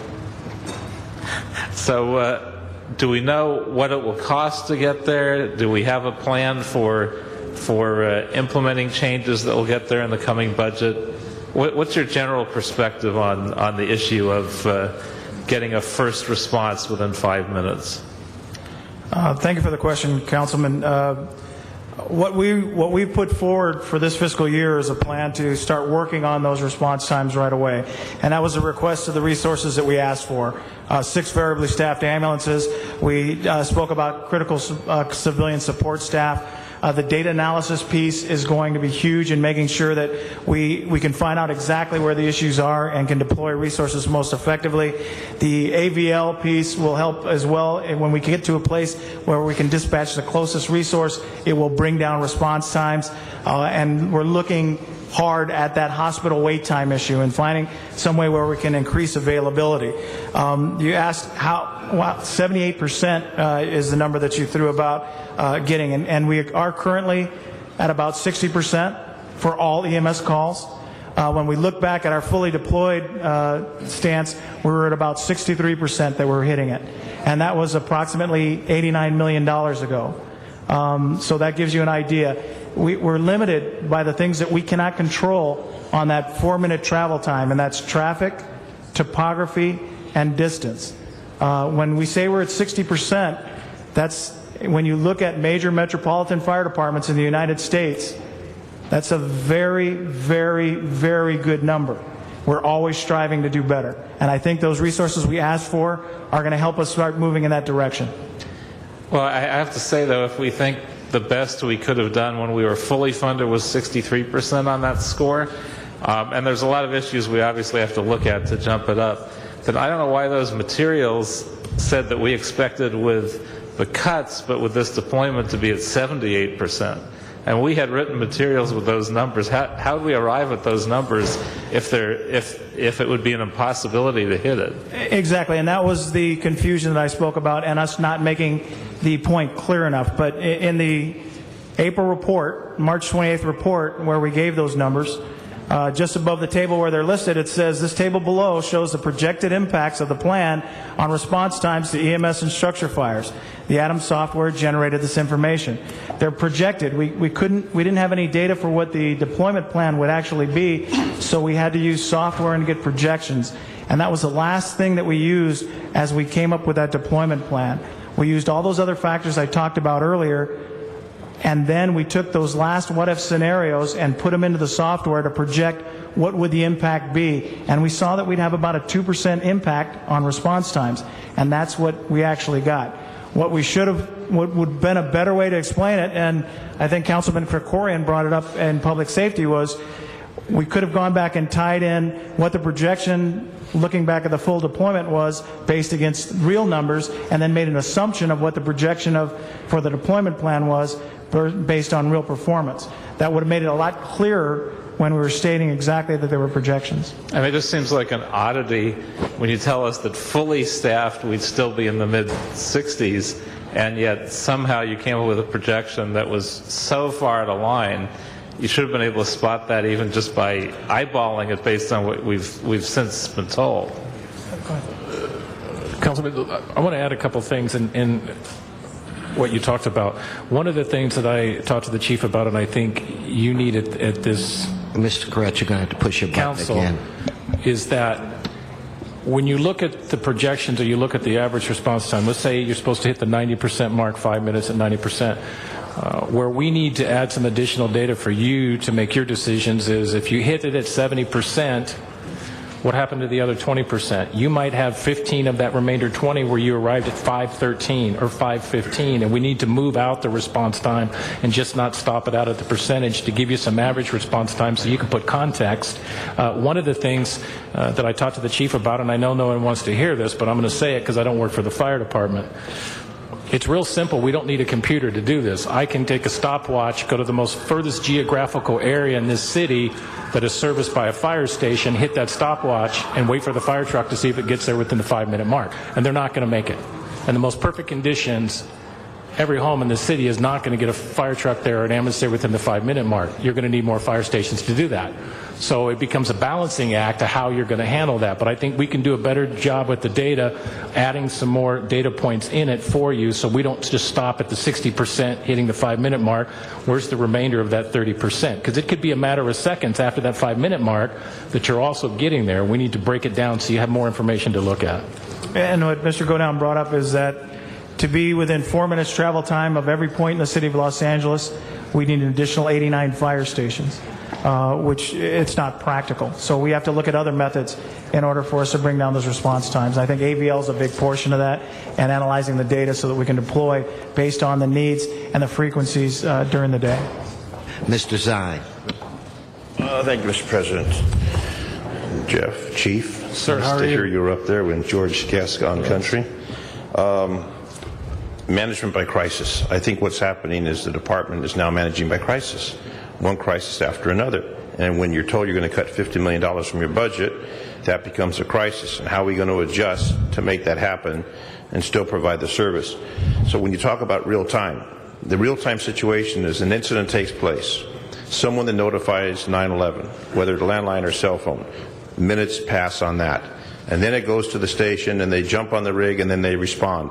So when we're talking about time, the real time, it's probably going to be 10 minutes, 15 minutes from the time the incident actually takes place to the time someone arrives at the scene to render aid or whatever the case may be. In my district, the Southwest San Fernando Valley, we've got everything from Mulholland Drive to Ventura Boulevard.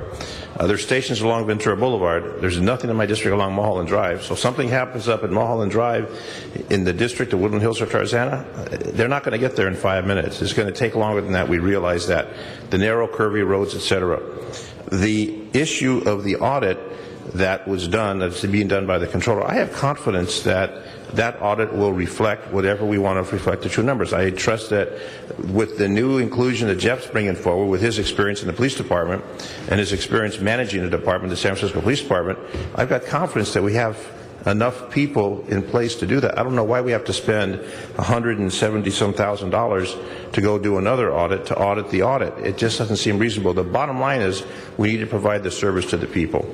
And when the budget's released by the mayor, it may be even tighter than it is now. But what I see here is that today we're talking about the fire department. Next week we'll be talking about the police department. Then we'll be talking about animal services. Then we'll be talking about the library department. And it goes down and down and down the line. And they're separate categories, but the bottom line is there's only so much in the pot that has to go around to solve all the purposes. So I don't see how we're going to spend more money and doing an audit which isn't going to help us one way or another provide the service to the people of the city of Los Angeles, whether it be the fire department, the police department, or any other department. And the dispatch center, when you talk about the dispatch center, I don't know, and I don't want to, turn over the apple cart, but why can't we have the deployment at the dispatch center like we do with the police department or with other places where they don't live there, where they come in, they work, they do their shift, then they go home, someone else comes in and does their shift. I know we have to do it 24 hours a day, but I don't understand the connection while they actually live at the dispatch center while they're dispatching calls. That's what we're changing to. That was what I was alluding to Mr. Alarcon, was that staff is coming back with a 40-hour staffing plan so that all the members, they'll work a 40-hour week. We'll have different platoons. They'll opt for that. They'll opt for that? No, that's what we're switching to. Okay, so the people that are assigned there, firefighters that are assigned there, maybe the veteran firefighters, just like, as Jeff knows, when you get some time on the job, you go to detectives, you go to administration. You're not out there chasing suspects, jumping over walls. Will it be by choice, or will we forcibly force people into that situation? It'll be by choice, but it's a change in schedule, so it will be challenging to make sure that we can staff it because it's a change from platoon duty schedule, from working 24 hours. Because I understand in the police department, some personnel, when they get some time on the job, they want to work the desk. They want to work inside. They're tired of the field and the hassle to go along. So I look at that if it's a voluntary situation where we're not forcing folks, but they're not getting overtime anyway, so it's not going to impact the overtime. Is that a meet and confer with the fire union? And Mr. Zahn, you're going to have to press your button again. Okay, can you just answer that last one? We are talking with them about the impacts of that schedule, yes. Okay, thank you. Ms. Perry. Mr. President, and I just wanted to note and reflect back on what I just said earlier. We're going to be asking the voters for an increase in the documentary transfer tax.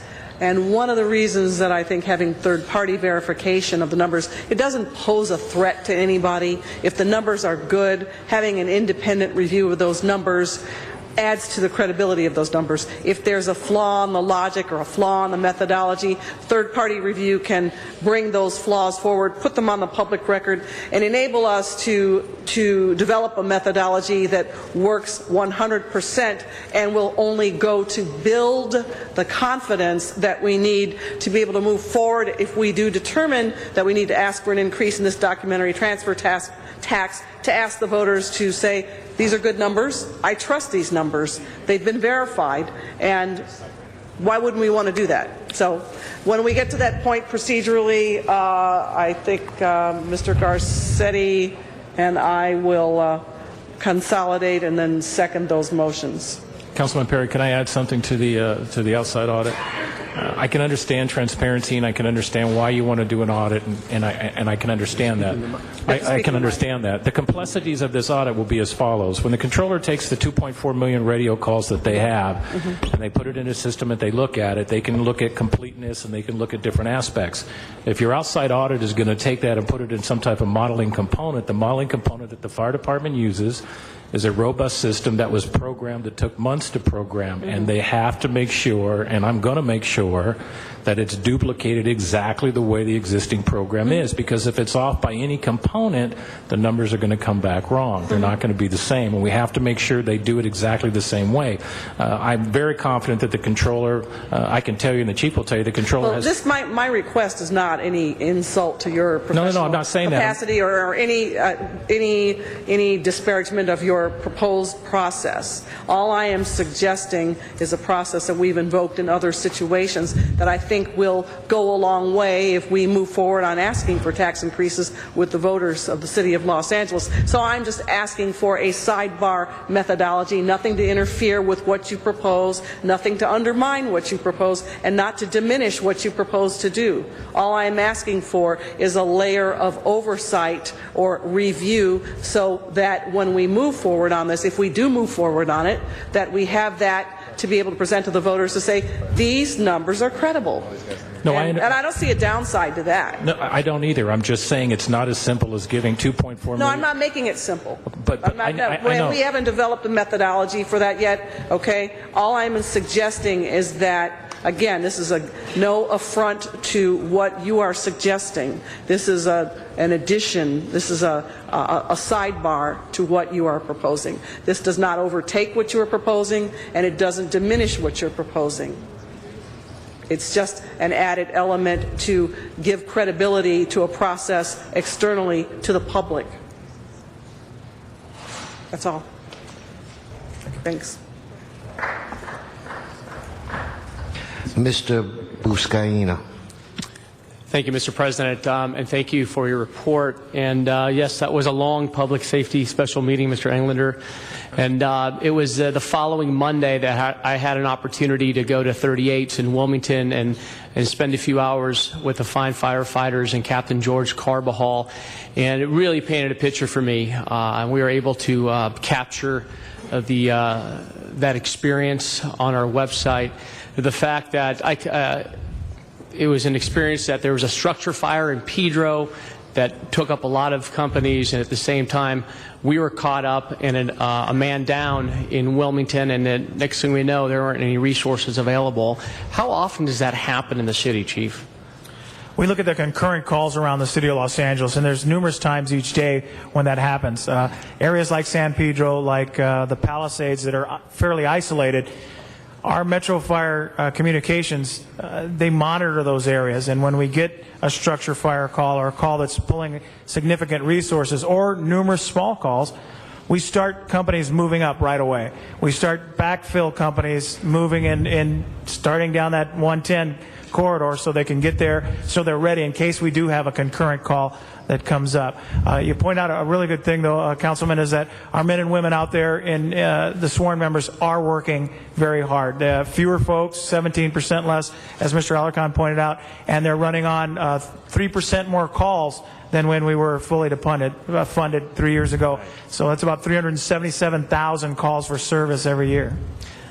Just want to note, this is my 77th day in office, and like you, inherited a lot of the issues going into the fire department, and here we are. And Councilman Zines said that crisis management. It seems like every day is a crisis management here in the city. And Jeff, welcome back to the city. We're going to do great things together, and I'd like to CompStat the hell out of city services.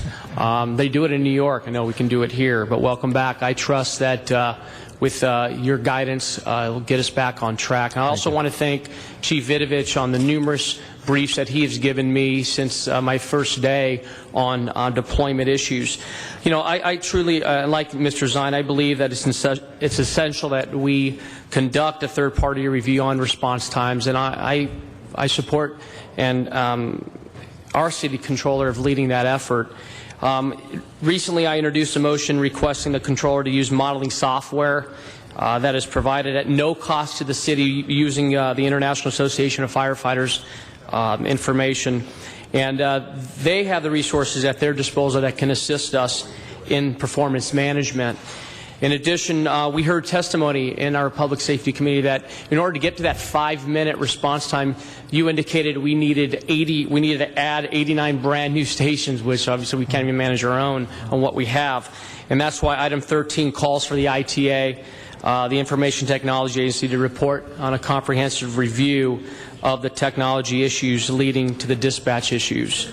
So also, while I have you here, I'd love to see a fire captain EMS in the harbor area, just based on my experience, and I'm hoping the budget committee can consider that, of restoring a fire captain EMS, because the Port of Los Angeles is a hazmat situation alone, and based on my experience with 38s, within one call, we disseminated the entire RA system there in the harbor area. So thank you. Absolutely, sir. Those EMS captains are critical to what we do. 85% of what we do is emergency medical service. And yeah, we're looking for some way to expand those resources so that we can have those EMS captains in all of our districts. Thank you. Mr. Parks. Chief, I just wanted to know, I know there's a lot of conversation about response time, but one of the features that seems to be missing is workload. Has there been significant increase in deaths since you changed to this new system? Or have we had more structural fires? Have we had more damage? Have we had more injuries to firefighters? Has any of that come to light since the new deployment? In looking at last year's statistics, no, fortunately we only had tragically, we only had 18 fire fatalities in the city of Los Angeles, which was the lowest among large cities. And the same with fire loss. We were significantly above the national average and the West Coast average when it came to dollar loss in fires. So I mean, how does that compare before you changed the deployment? We had been trending downward, but we've continued that trend downward. Okay. And so the other side I was wondering about is that in looking at the response time, are there stations, other than the couple of incidents that have been mentioned, that it had 11% or 11 minutes or 13-minute response?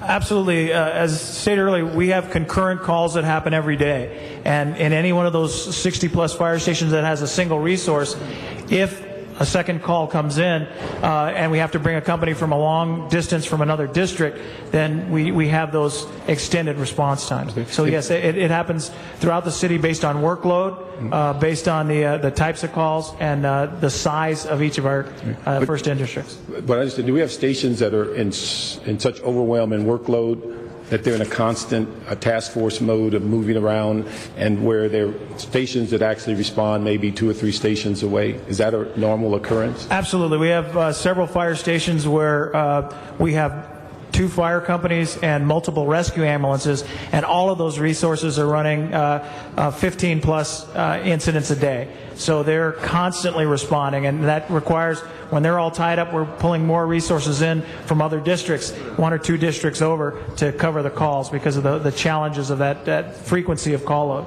Okay, when you say 15, is that per apparatus, or is That's per each company, per each apparatus. So each ambulance, each fire engine, each truck is running 15 calls individually. So what would that, just as a round number, what would that be on the daily number for that station? In Fire Station 9's district in South Central, or in Skid Row, or at 64s down in South Los Angeles, each of them probably averages about 35 to 40 calls per day within their district. Okay, and so that means they're always having stations respond because they're unavailable? Yes, yes, sir. Okay. Then, so the workload issue, and in fact, one of the things I wanted to remind people, the reason that you went to the issue of changing deployment, I think we've asked 3 fire chiefs before you to find a way to deploy with technology versus just filling every station with every position. Is that accurate? I can speak for the last fire chief, and that was our direction, was to look for a more efficient deployment model based on the types and frequencies of calls in each district. And I can speak for when Bamatri was here, and then when Barry was here, the same request was made by Budget and Finance and Public Safety to find a more equitable way to deploy, because the perception is that as the overtime went up over $100 million, that for constant staffing, that there had to be a better way to deploy rather than saying every position would be filled every day, 24 hours a day. And so when you brought that plan to us, it was the first time with you and the prior chief that actually went out and found the system. And again, as Mr. Gladwin said, you're like 20 years or so after LAPD, but we had the same growing pains when that occurred, and we call it patrol plan. And it's gone through now probably 4 generations.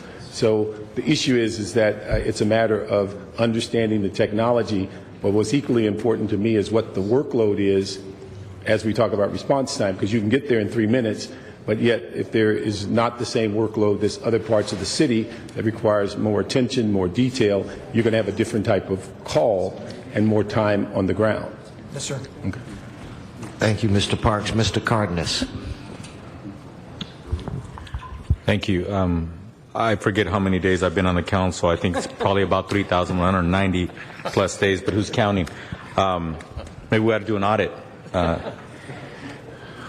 I just would like to help you clarify. I don't want the viewers to be misled. I don't get any impression that anybody sitting here on behalf of the fire department or consultants don't want anything to be audited. My understanding is that you're more than happy to use whatever means necessary to make sure that clarity is brought to the table and understanding of the facts are brought to the table as well.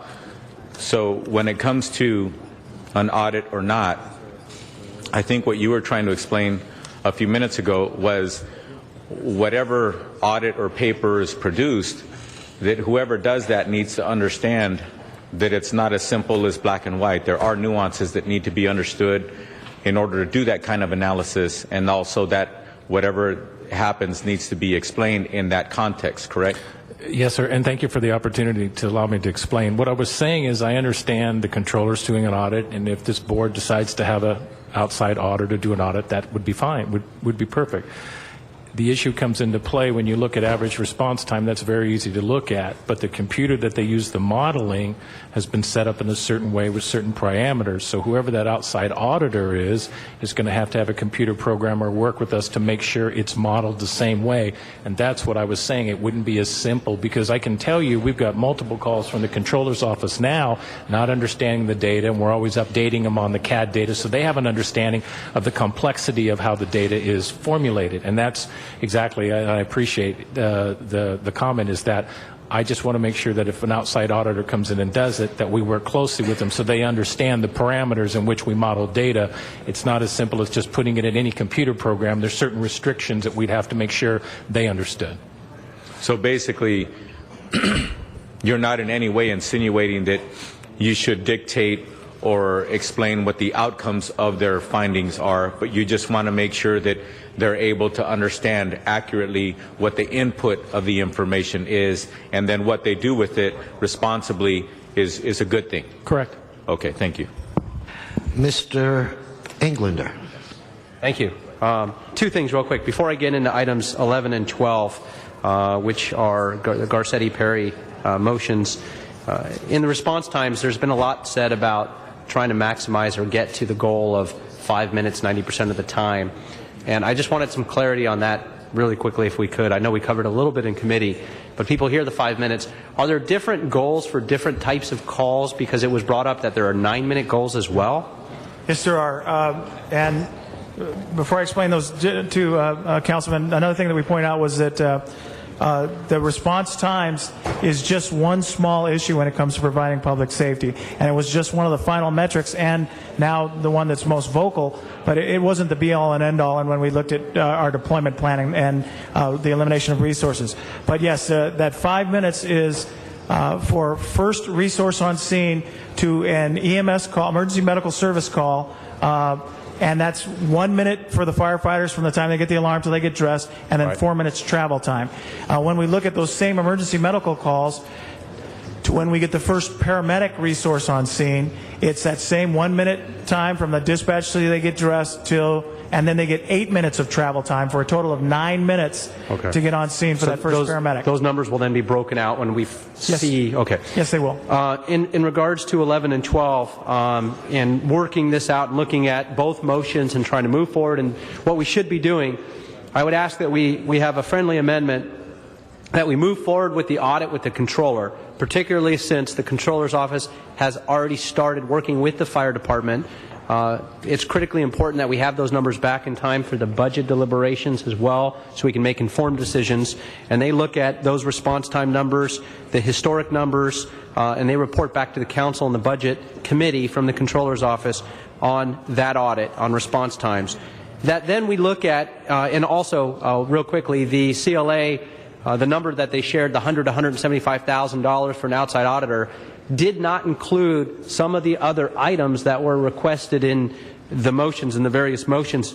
We would look at if the CLA then can report back to either the budget committee and or public safety. It's already in, budget's going through enough. Let's keep it in public safety right now. Report back on a cost to hire an independent consultant to work with the fire department for best practices, for response time efficiency opportunities, deployment, equipment, and technology, upgrades and changes, as well as the implementation of best management practices or getting our FireStat LA program off the ground as well, which has already been started and initiated by the fire department.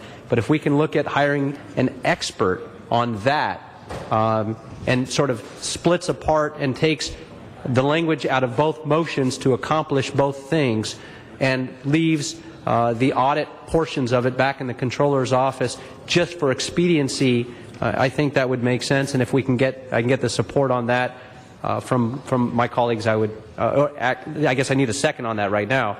I'd ask for that. We've got a second from Joe Buscaino. Thank you.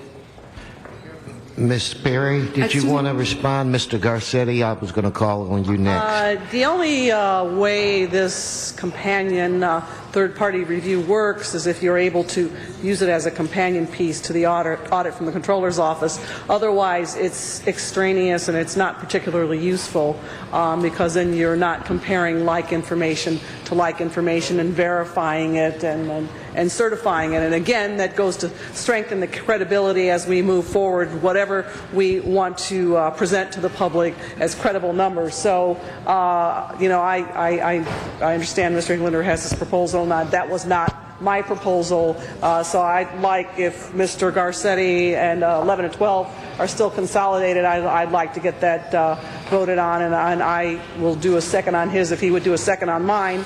But this is an additional permutation, which was not the intent of my motion, and I don't want it to be confused with that. Okay, let me hear from Mr. Garcetti.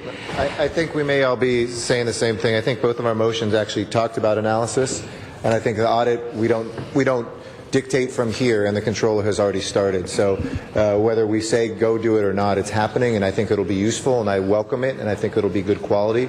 I think what Ms. Perry and I both had was analysis, and I think what Mr. Englander proposed is just that, so they can be brought together. I don't believe we're necessarily talking past each other or have two different things. We don't, you know, you can say it. It doesn't need to be done formally because the audit is happening, and we don't have, under our charter, we can't mandate an audit on a performance basis. So that's happening whether we vote against or for Mr. Englander's articulation. If we just voted 11 and 12 up, it does what Mr. Englander just said as well. So we have the same agreement, I believe, on the table. It may be splitting hairs procedurally about whether we do it by saying 11 and 12 together, which I'm happy to do as well, and I think which is mirrored. But either way, we will get the same result. We will be looking at an outside third-party analysis per Ms. Perry and my motions, as well as enjoying the audit when it comes back from the controller. Yes, Ms. Perry. But my response is if we don't do them simultaneously, then actually there's no point in doing them.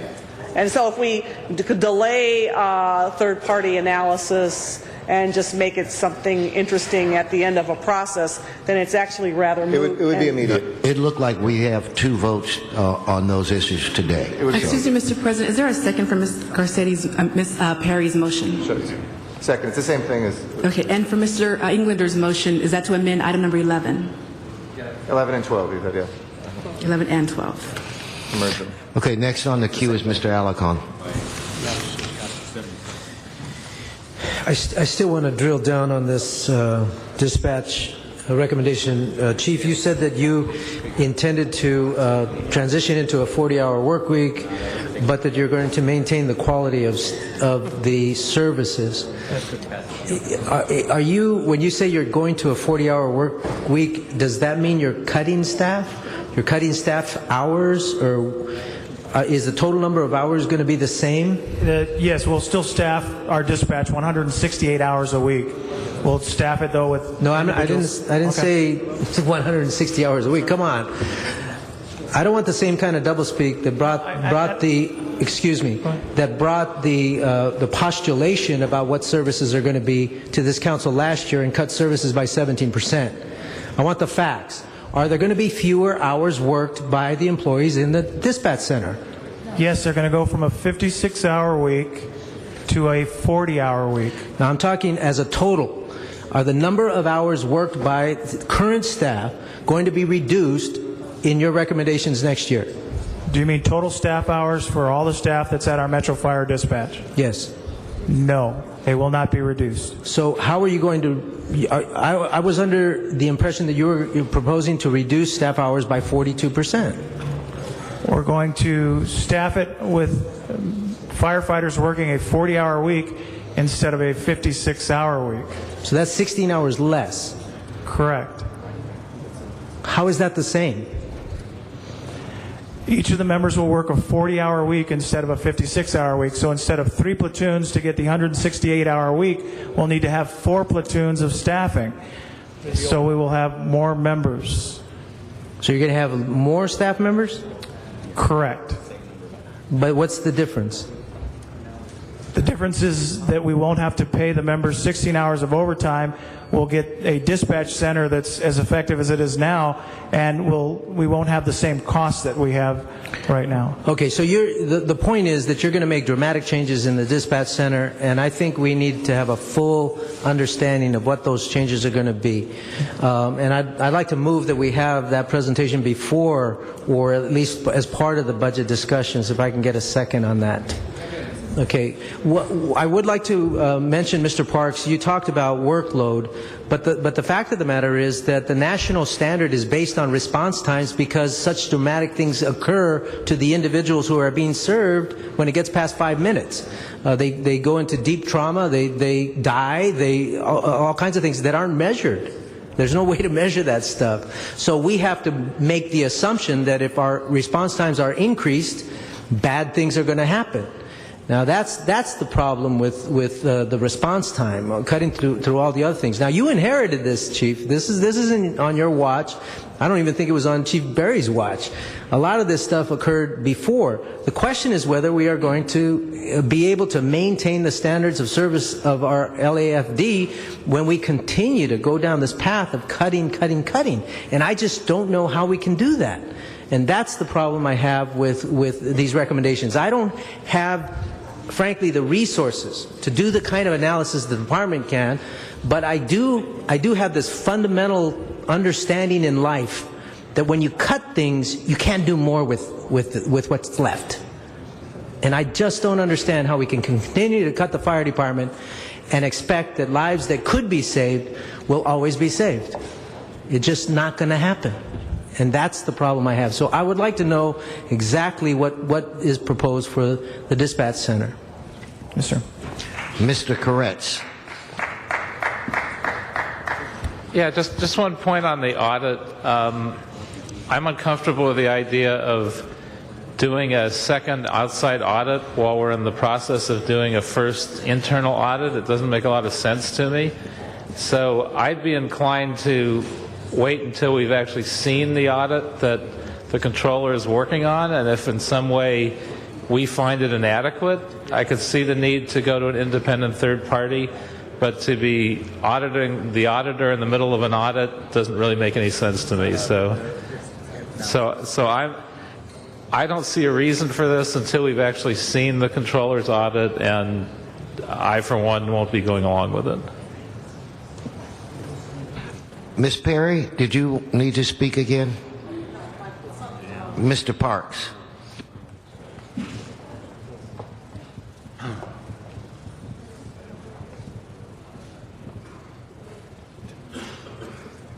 Okay.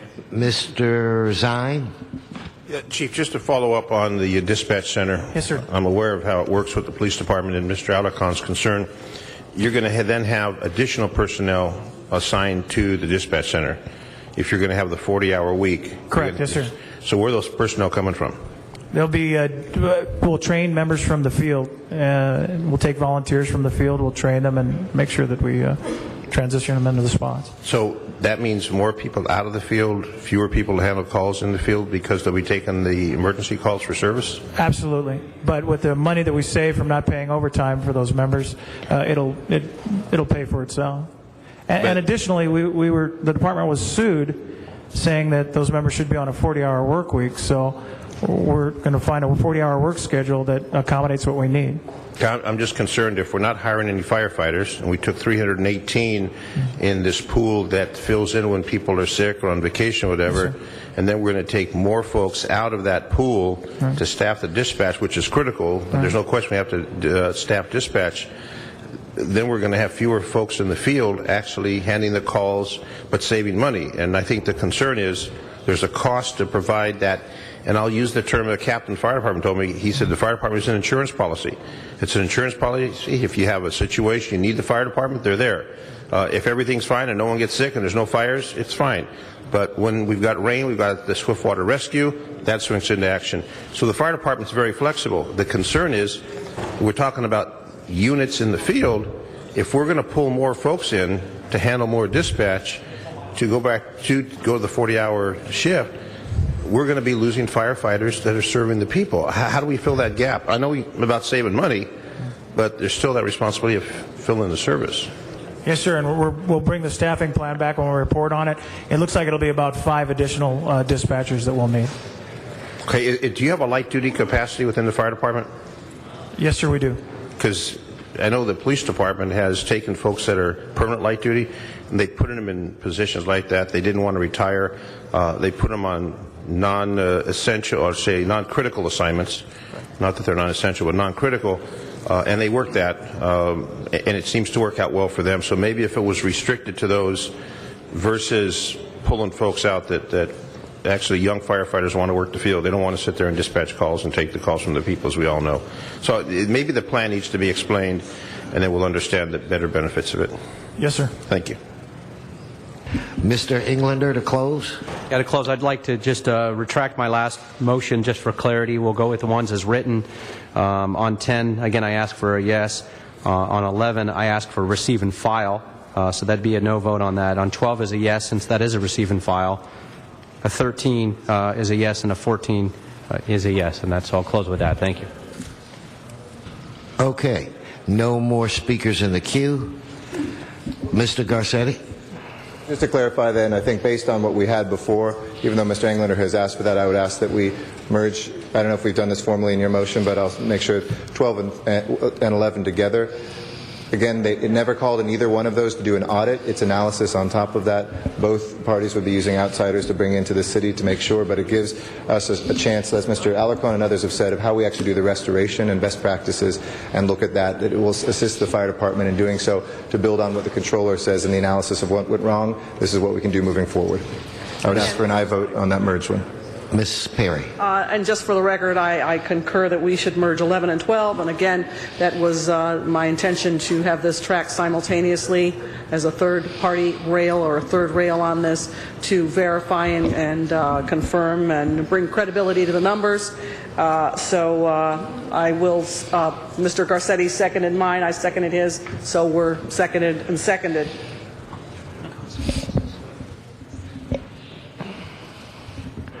Yes, Mr. Zine. Just for clarification, if we could take those numbers and vote on them separately instead of combining, it makes it a lot easier to identify.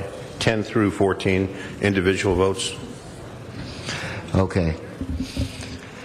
So there are no more speakers in the queue. Mr. City Attorney, do we have to, we've had public comment on this issue. Has anything changed that would force us to have public comment again? There has not been a substantial change since they were in committee. Would it be possible to afford Mr. McCosker an opportunity to speak on this issue? Or would we open it? If we do that, we don't. Okay, so with that said, members, we're just going to vote on these items today, and we're going to vote on them on an individual basis. So, Madam Clerk, the first item with Mr. Garcetti? Except 11 and 12 won't be voted on separately since they've been merged together. That's a package. Okay. What item are we on? Mr. President, the first item for council to vote on would be the Alarcon-Weezer motion, which was for a full report back from the department as to a plan of what to do with the dispatch center before during the budget process. Okay, on that item, let's open the roll. Close the roll. Tabulate the vote. 13 ayes. Next. Next would be the Perry Garcetti motion to consolidate items 11 and 12. Okay, let's open the roll. Close the roll. Tabulate the vote. 10 ayes, 3 noes. What do we have before us now? Next is item 10. I thought we voted on 10. No, you voted on 11 and you voted on the motions. Now we're going to vote on the individual items. Thank you. Let us open the roll. Close the roll. Tabulate the vote. 13 ayes. What's before us now? Before you now is 11 and 12, as consolidated by the motion that was approved by council. Let's open the roll. Close the roll. Tabulate the vote. 9 ayes, 4 noes. It's adopted. Next. Item 13. Let's open the roll. Close the roll. Tabulate the vote. 13 ayes. Next. Item 14. Open the roll. Close the roll. Tabulate the vote. 13 ayes. Okay, Mr. Alarcon, if we could go to your item, and I apologize, I know you asked, I think it was 28 be called earlier, so I want to at least let you deal with that, so if we could deal with item 28 as of now. Members, this is a small item. It has to do with declaring the Toyon as the official native plant of the City of Los Angeles. I think it's important for us to pass this today because Tom LaBonge is not here. He can speak for 2 hours on the Toyon plant and its place in Los Angeles history. But we do have an official flower, that would be the bird of paradise, and a tree, the coral tree, neither of which are native to the area, but the Toyon is native to Los Angeles, and so we want to make it our official native plant. As you know, the City Hall Park is currently being restored and will reopen next month, so it would be great if we can incorporate into it the Toyon and other plants that are native to the Los Angeles area. So the Toyon is one of the native and drought-adapted plants that will be used, and so hopefully we can all be able to identify it as soon as we walk in the midst of the park in City Hall. But I also want to mention that this week is Native Plant Week in the state of California. I don't know who introduced that legislation, but it's critical to the state, of course. And given that the City Hall Park will reopen in the next few weeks, it's a great time for the city to name this plant in recognition of that newly restored park.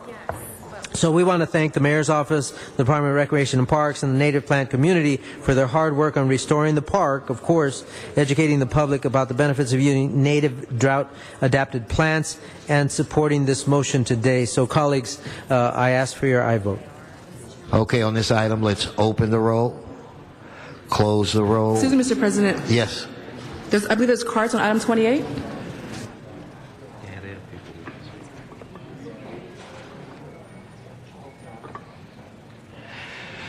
Stephen Hartman, Snowdy Dodson, and Lynette. Are they still here? Mr. Alarcon, Are there people still here that were going to speak on this item?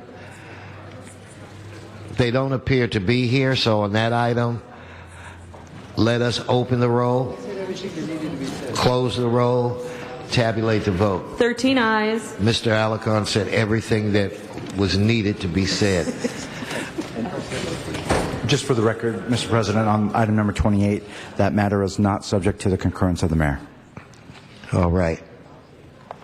So, Mr. Garcetti, give me 1 minute. I know that you want to get to your item. We'll use the controller's audit. But I want to try to get through as many of these items as I can. If we could start out, what's the next item that was held special by a card, Madam Clerk?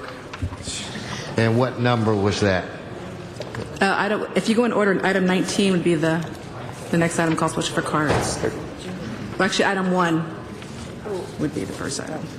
We didn't do one.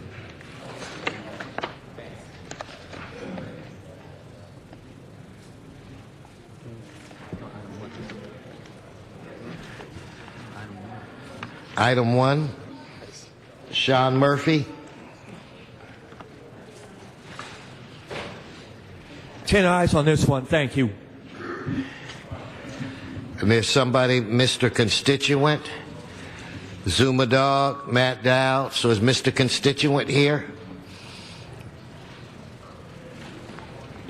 I, Mr. Herman, bring to your attention again how it is that we have a non-compliance enforcement when it comes to the Department of Safety. What is this one, 19? If I'm correct, Mr. Wesson, Ms. Gay was here last week in discussion about her objection to what was said during the comments under how building safety conducts its business. And so today and every day it seems like building safety is making waves with its constituents or your constituencies. So Ms. Gay wasn't wrong when she was saying that when Mr. Hahn had made this program to assist the community. And so what's really going on with building and safety? Is there such a discretion when it comes to public safety with building and safety?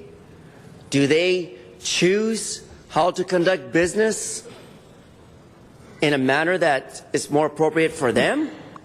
Or is it more important for the public? Mr. President, he has not talked once about the liens Okay, Dion, I'm on going these into two the matters. subject here. No, just stick on the subject, Mr. As Herman, it does please. say here, it says the hearing is to protest appeals for objections relative to proposed lien for nuisance abatement.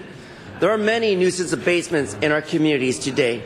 Lot after lot, home after home that has been vacant due to building and safety's manner of business. Thank you. Okay, on this item, let us open the roll, close the roll, tabulate the vote. Mr. Garcetti. 12 ayes. Oh, I'm sorry. What was the vote again? 12 ayes. Mr. Garcetti requested item, was it 31? 31, yeah. We just have a substitute motion, 31A, but I'd like to move that. Thank you. Do we have any cards on 31? Yes, there's cards on 31. Okay. Arnold Sachs. Arnold Sachs. He's not here. So on that item, let us open the roll.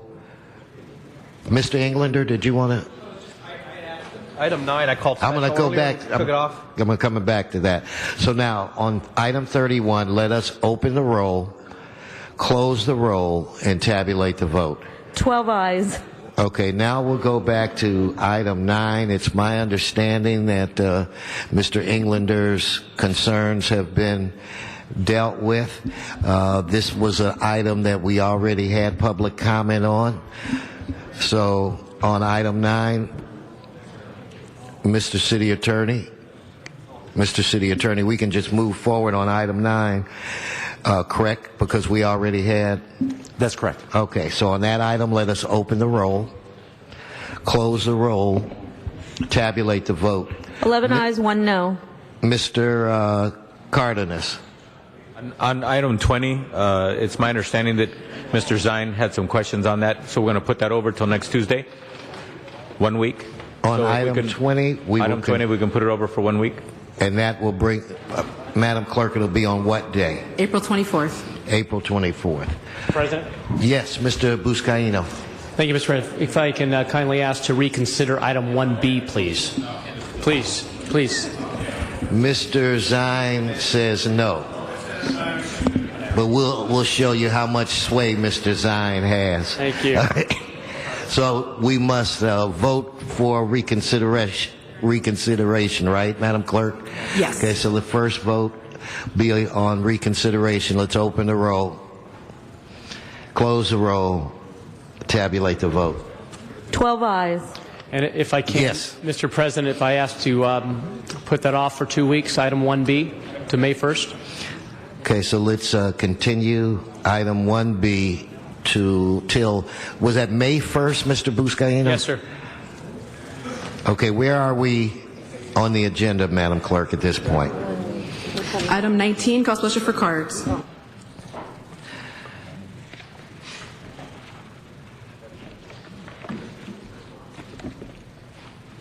Item 19, Mr. Arnold Sachs, Zuma Dog. In the Valley, do we still have Marion Fogler and Rick Nightingale? Are you there? Ms. Fogler, Rick Nightingale, okay, they're not there. So on this item, let's open the roll, close the roll, and tabulate the vote. 12 ayes. That brings us Item 22, call special for cards.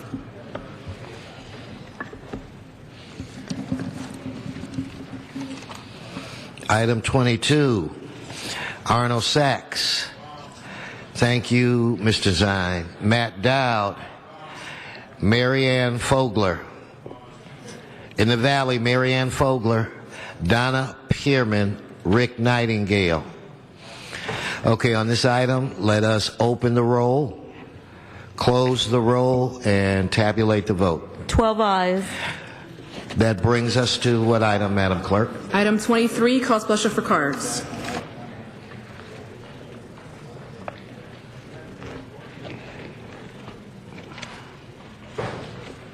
On item 23, I have cards from Mr. Zuma Dog. Mr. Herman.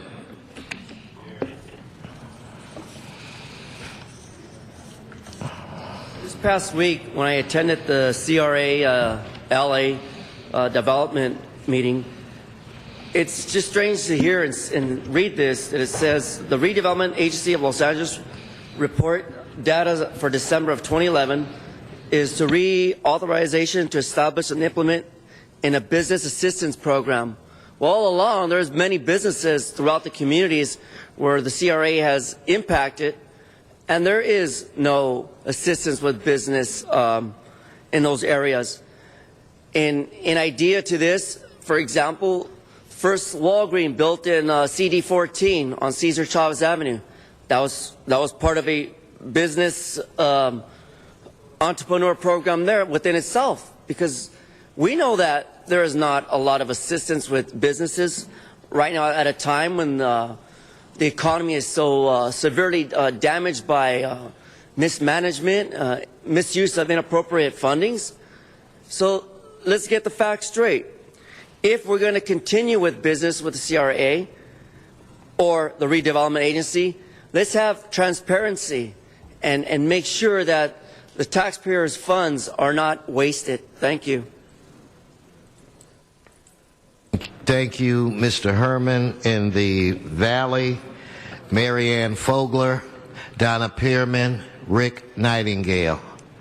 They're no longer there, so on these items, let's open the roll, close the roll, and tabulate the vote. 11 ayes. Next. Mr. President, I believe there's a request to reconsider item 1A by Mr. Alarcon. Okay, let's vote for reconsideration on 1A. Let's open the roll, close the roll, tabulate the vote. 11 ayes. Okay, now Mr. Alarcon. Council members, I too, with Mr. Buscaino, want to continue this matter, but I would like to continue it for 30 days. Thank you. Okay, so Madam Clerk, that would bring us to exactly what date if we continued this for 30 days? May 18th. Okay. Without objection, that item is continued. And that brings us... Item 25, call special for cards.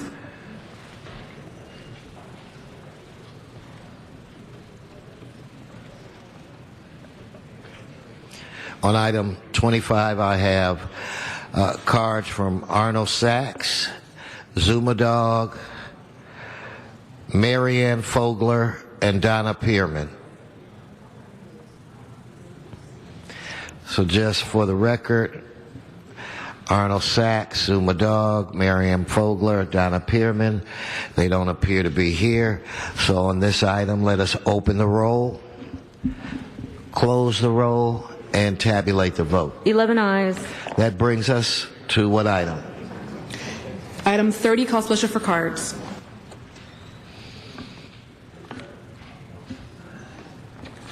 Item 30 was called special by Zuma Dog. He is not here on that item. Let us open the roll, close the roll, tabulate the vote. 11 ayes. Brings us to what? Item 33, call special for cards.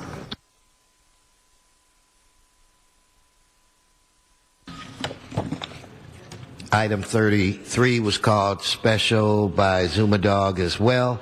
So on that item, if we could open the roll, close the roll, and tabulate the vote. 11 ayes. Okay, now where are we? Council has motions for posting and referral. Consider them posted and referred. That clears the desk. Announcements, members' announcements.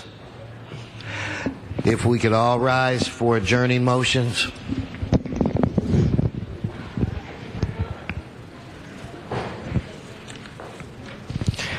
Adjourning motion, members. Mr. Weezar. Thank you, Mr. President. Colleagues, I ask that we adjourn today in memory of Arnold Cordova. He was born in Los Angeles on June 27, 1919. He was raised in East Los Angeles. He is one of 8 children and attended schools in the Belvedere area.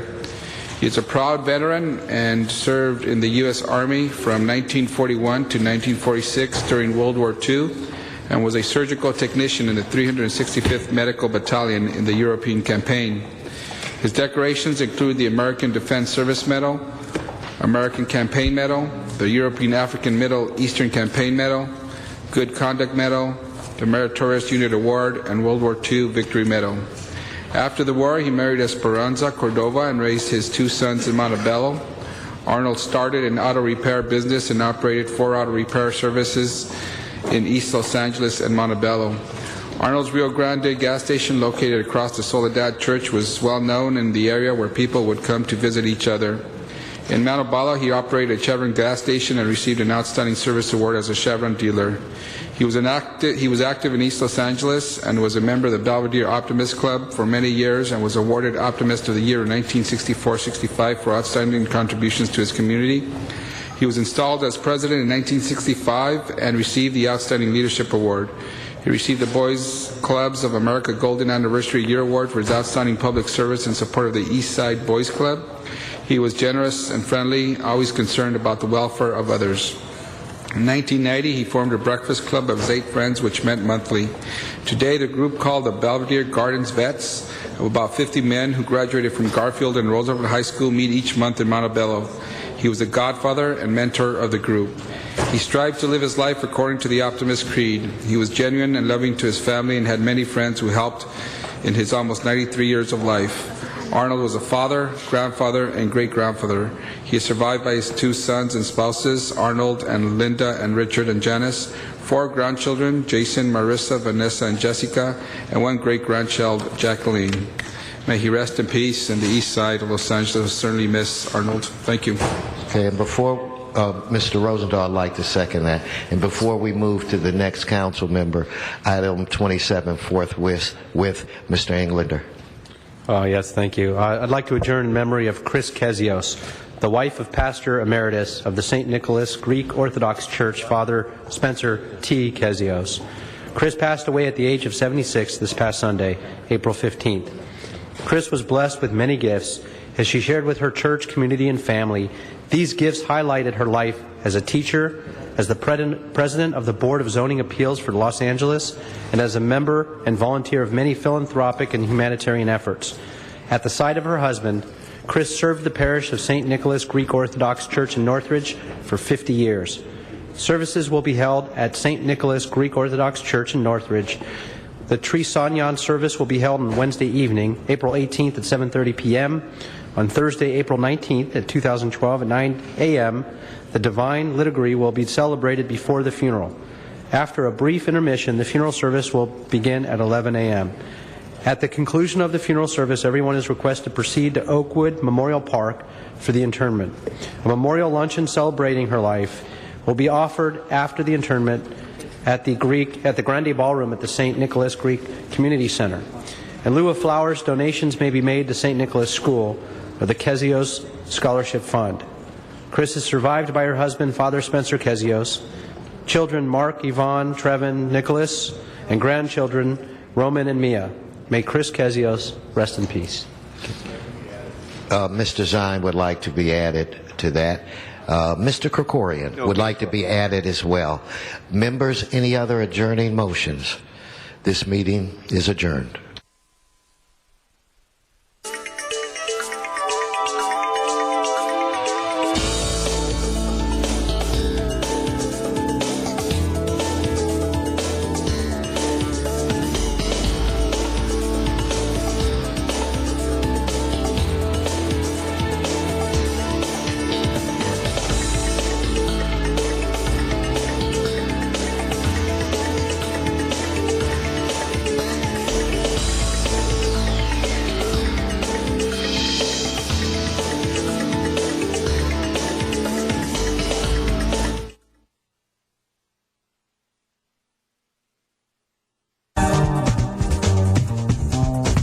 You're watching LA City View, Channel 35.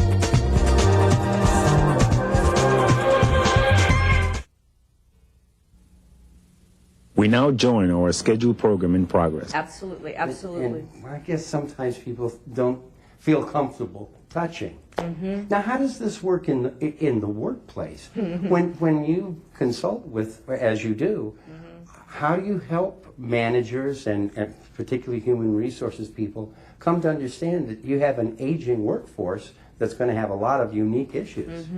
Mostly the way I approach that is the focus on whatever the touchy topic is.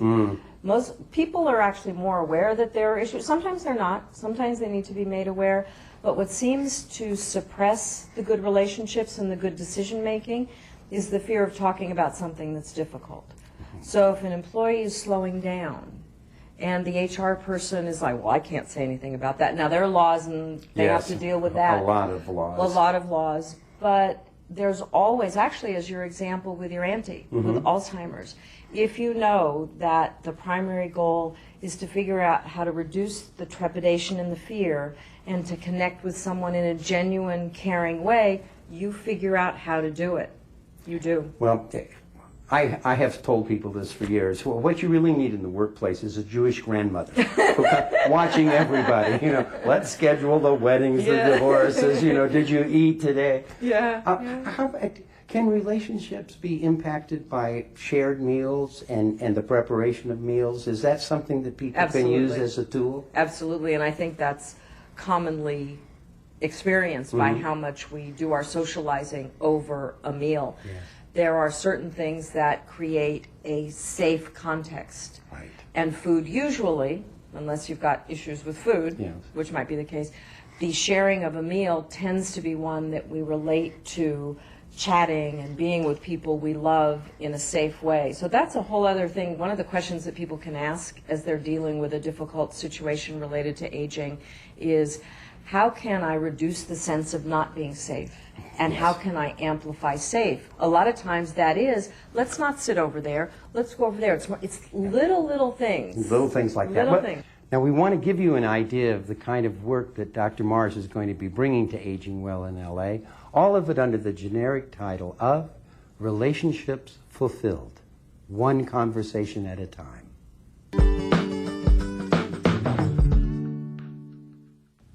Let's talk about hearing aids. I was completing a presentation a little while ago on communication and relationships, and at the end of it, as I was putting away my things, this adorable woman about in her mid-80s kind of comes bounding up to the front of the room. She's very feisty.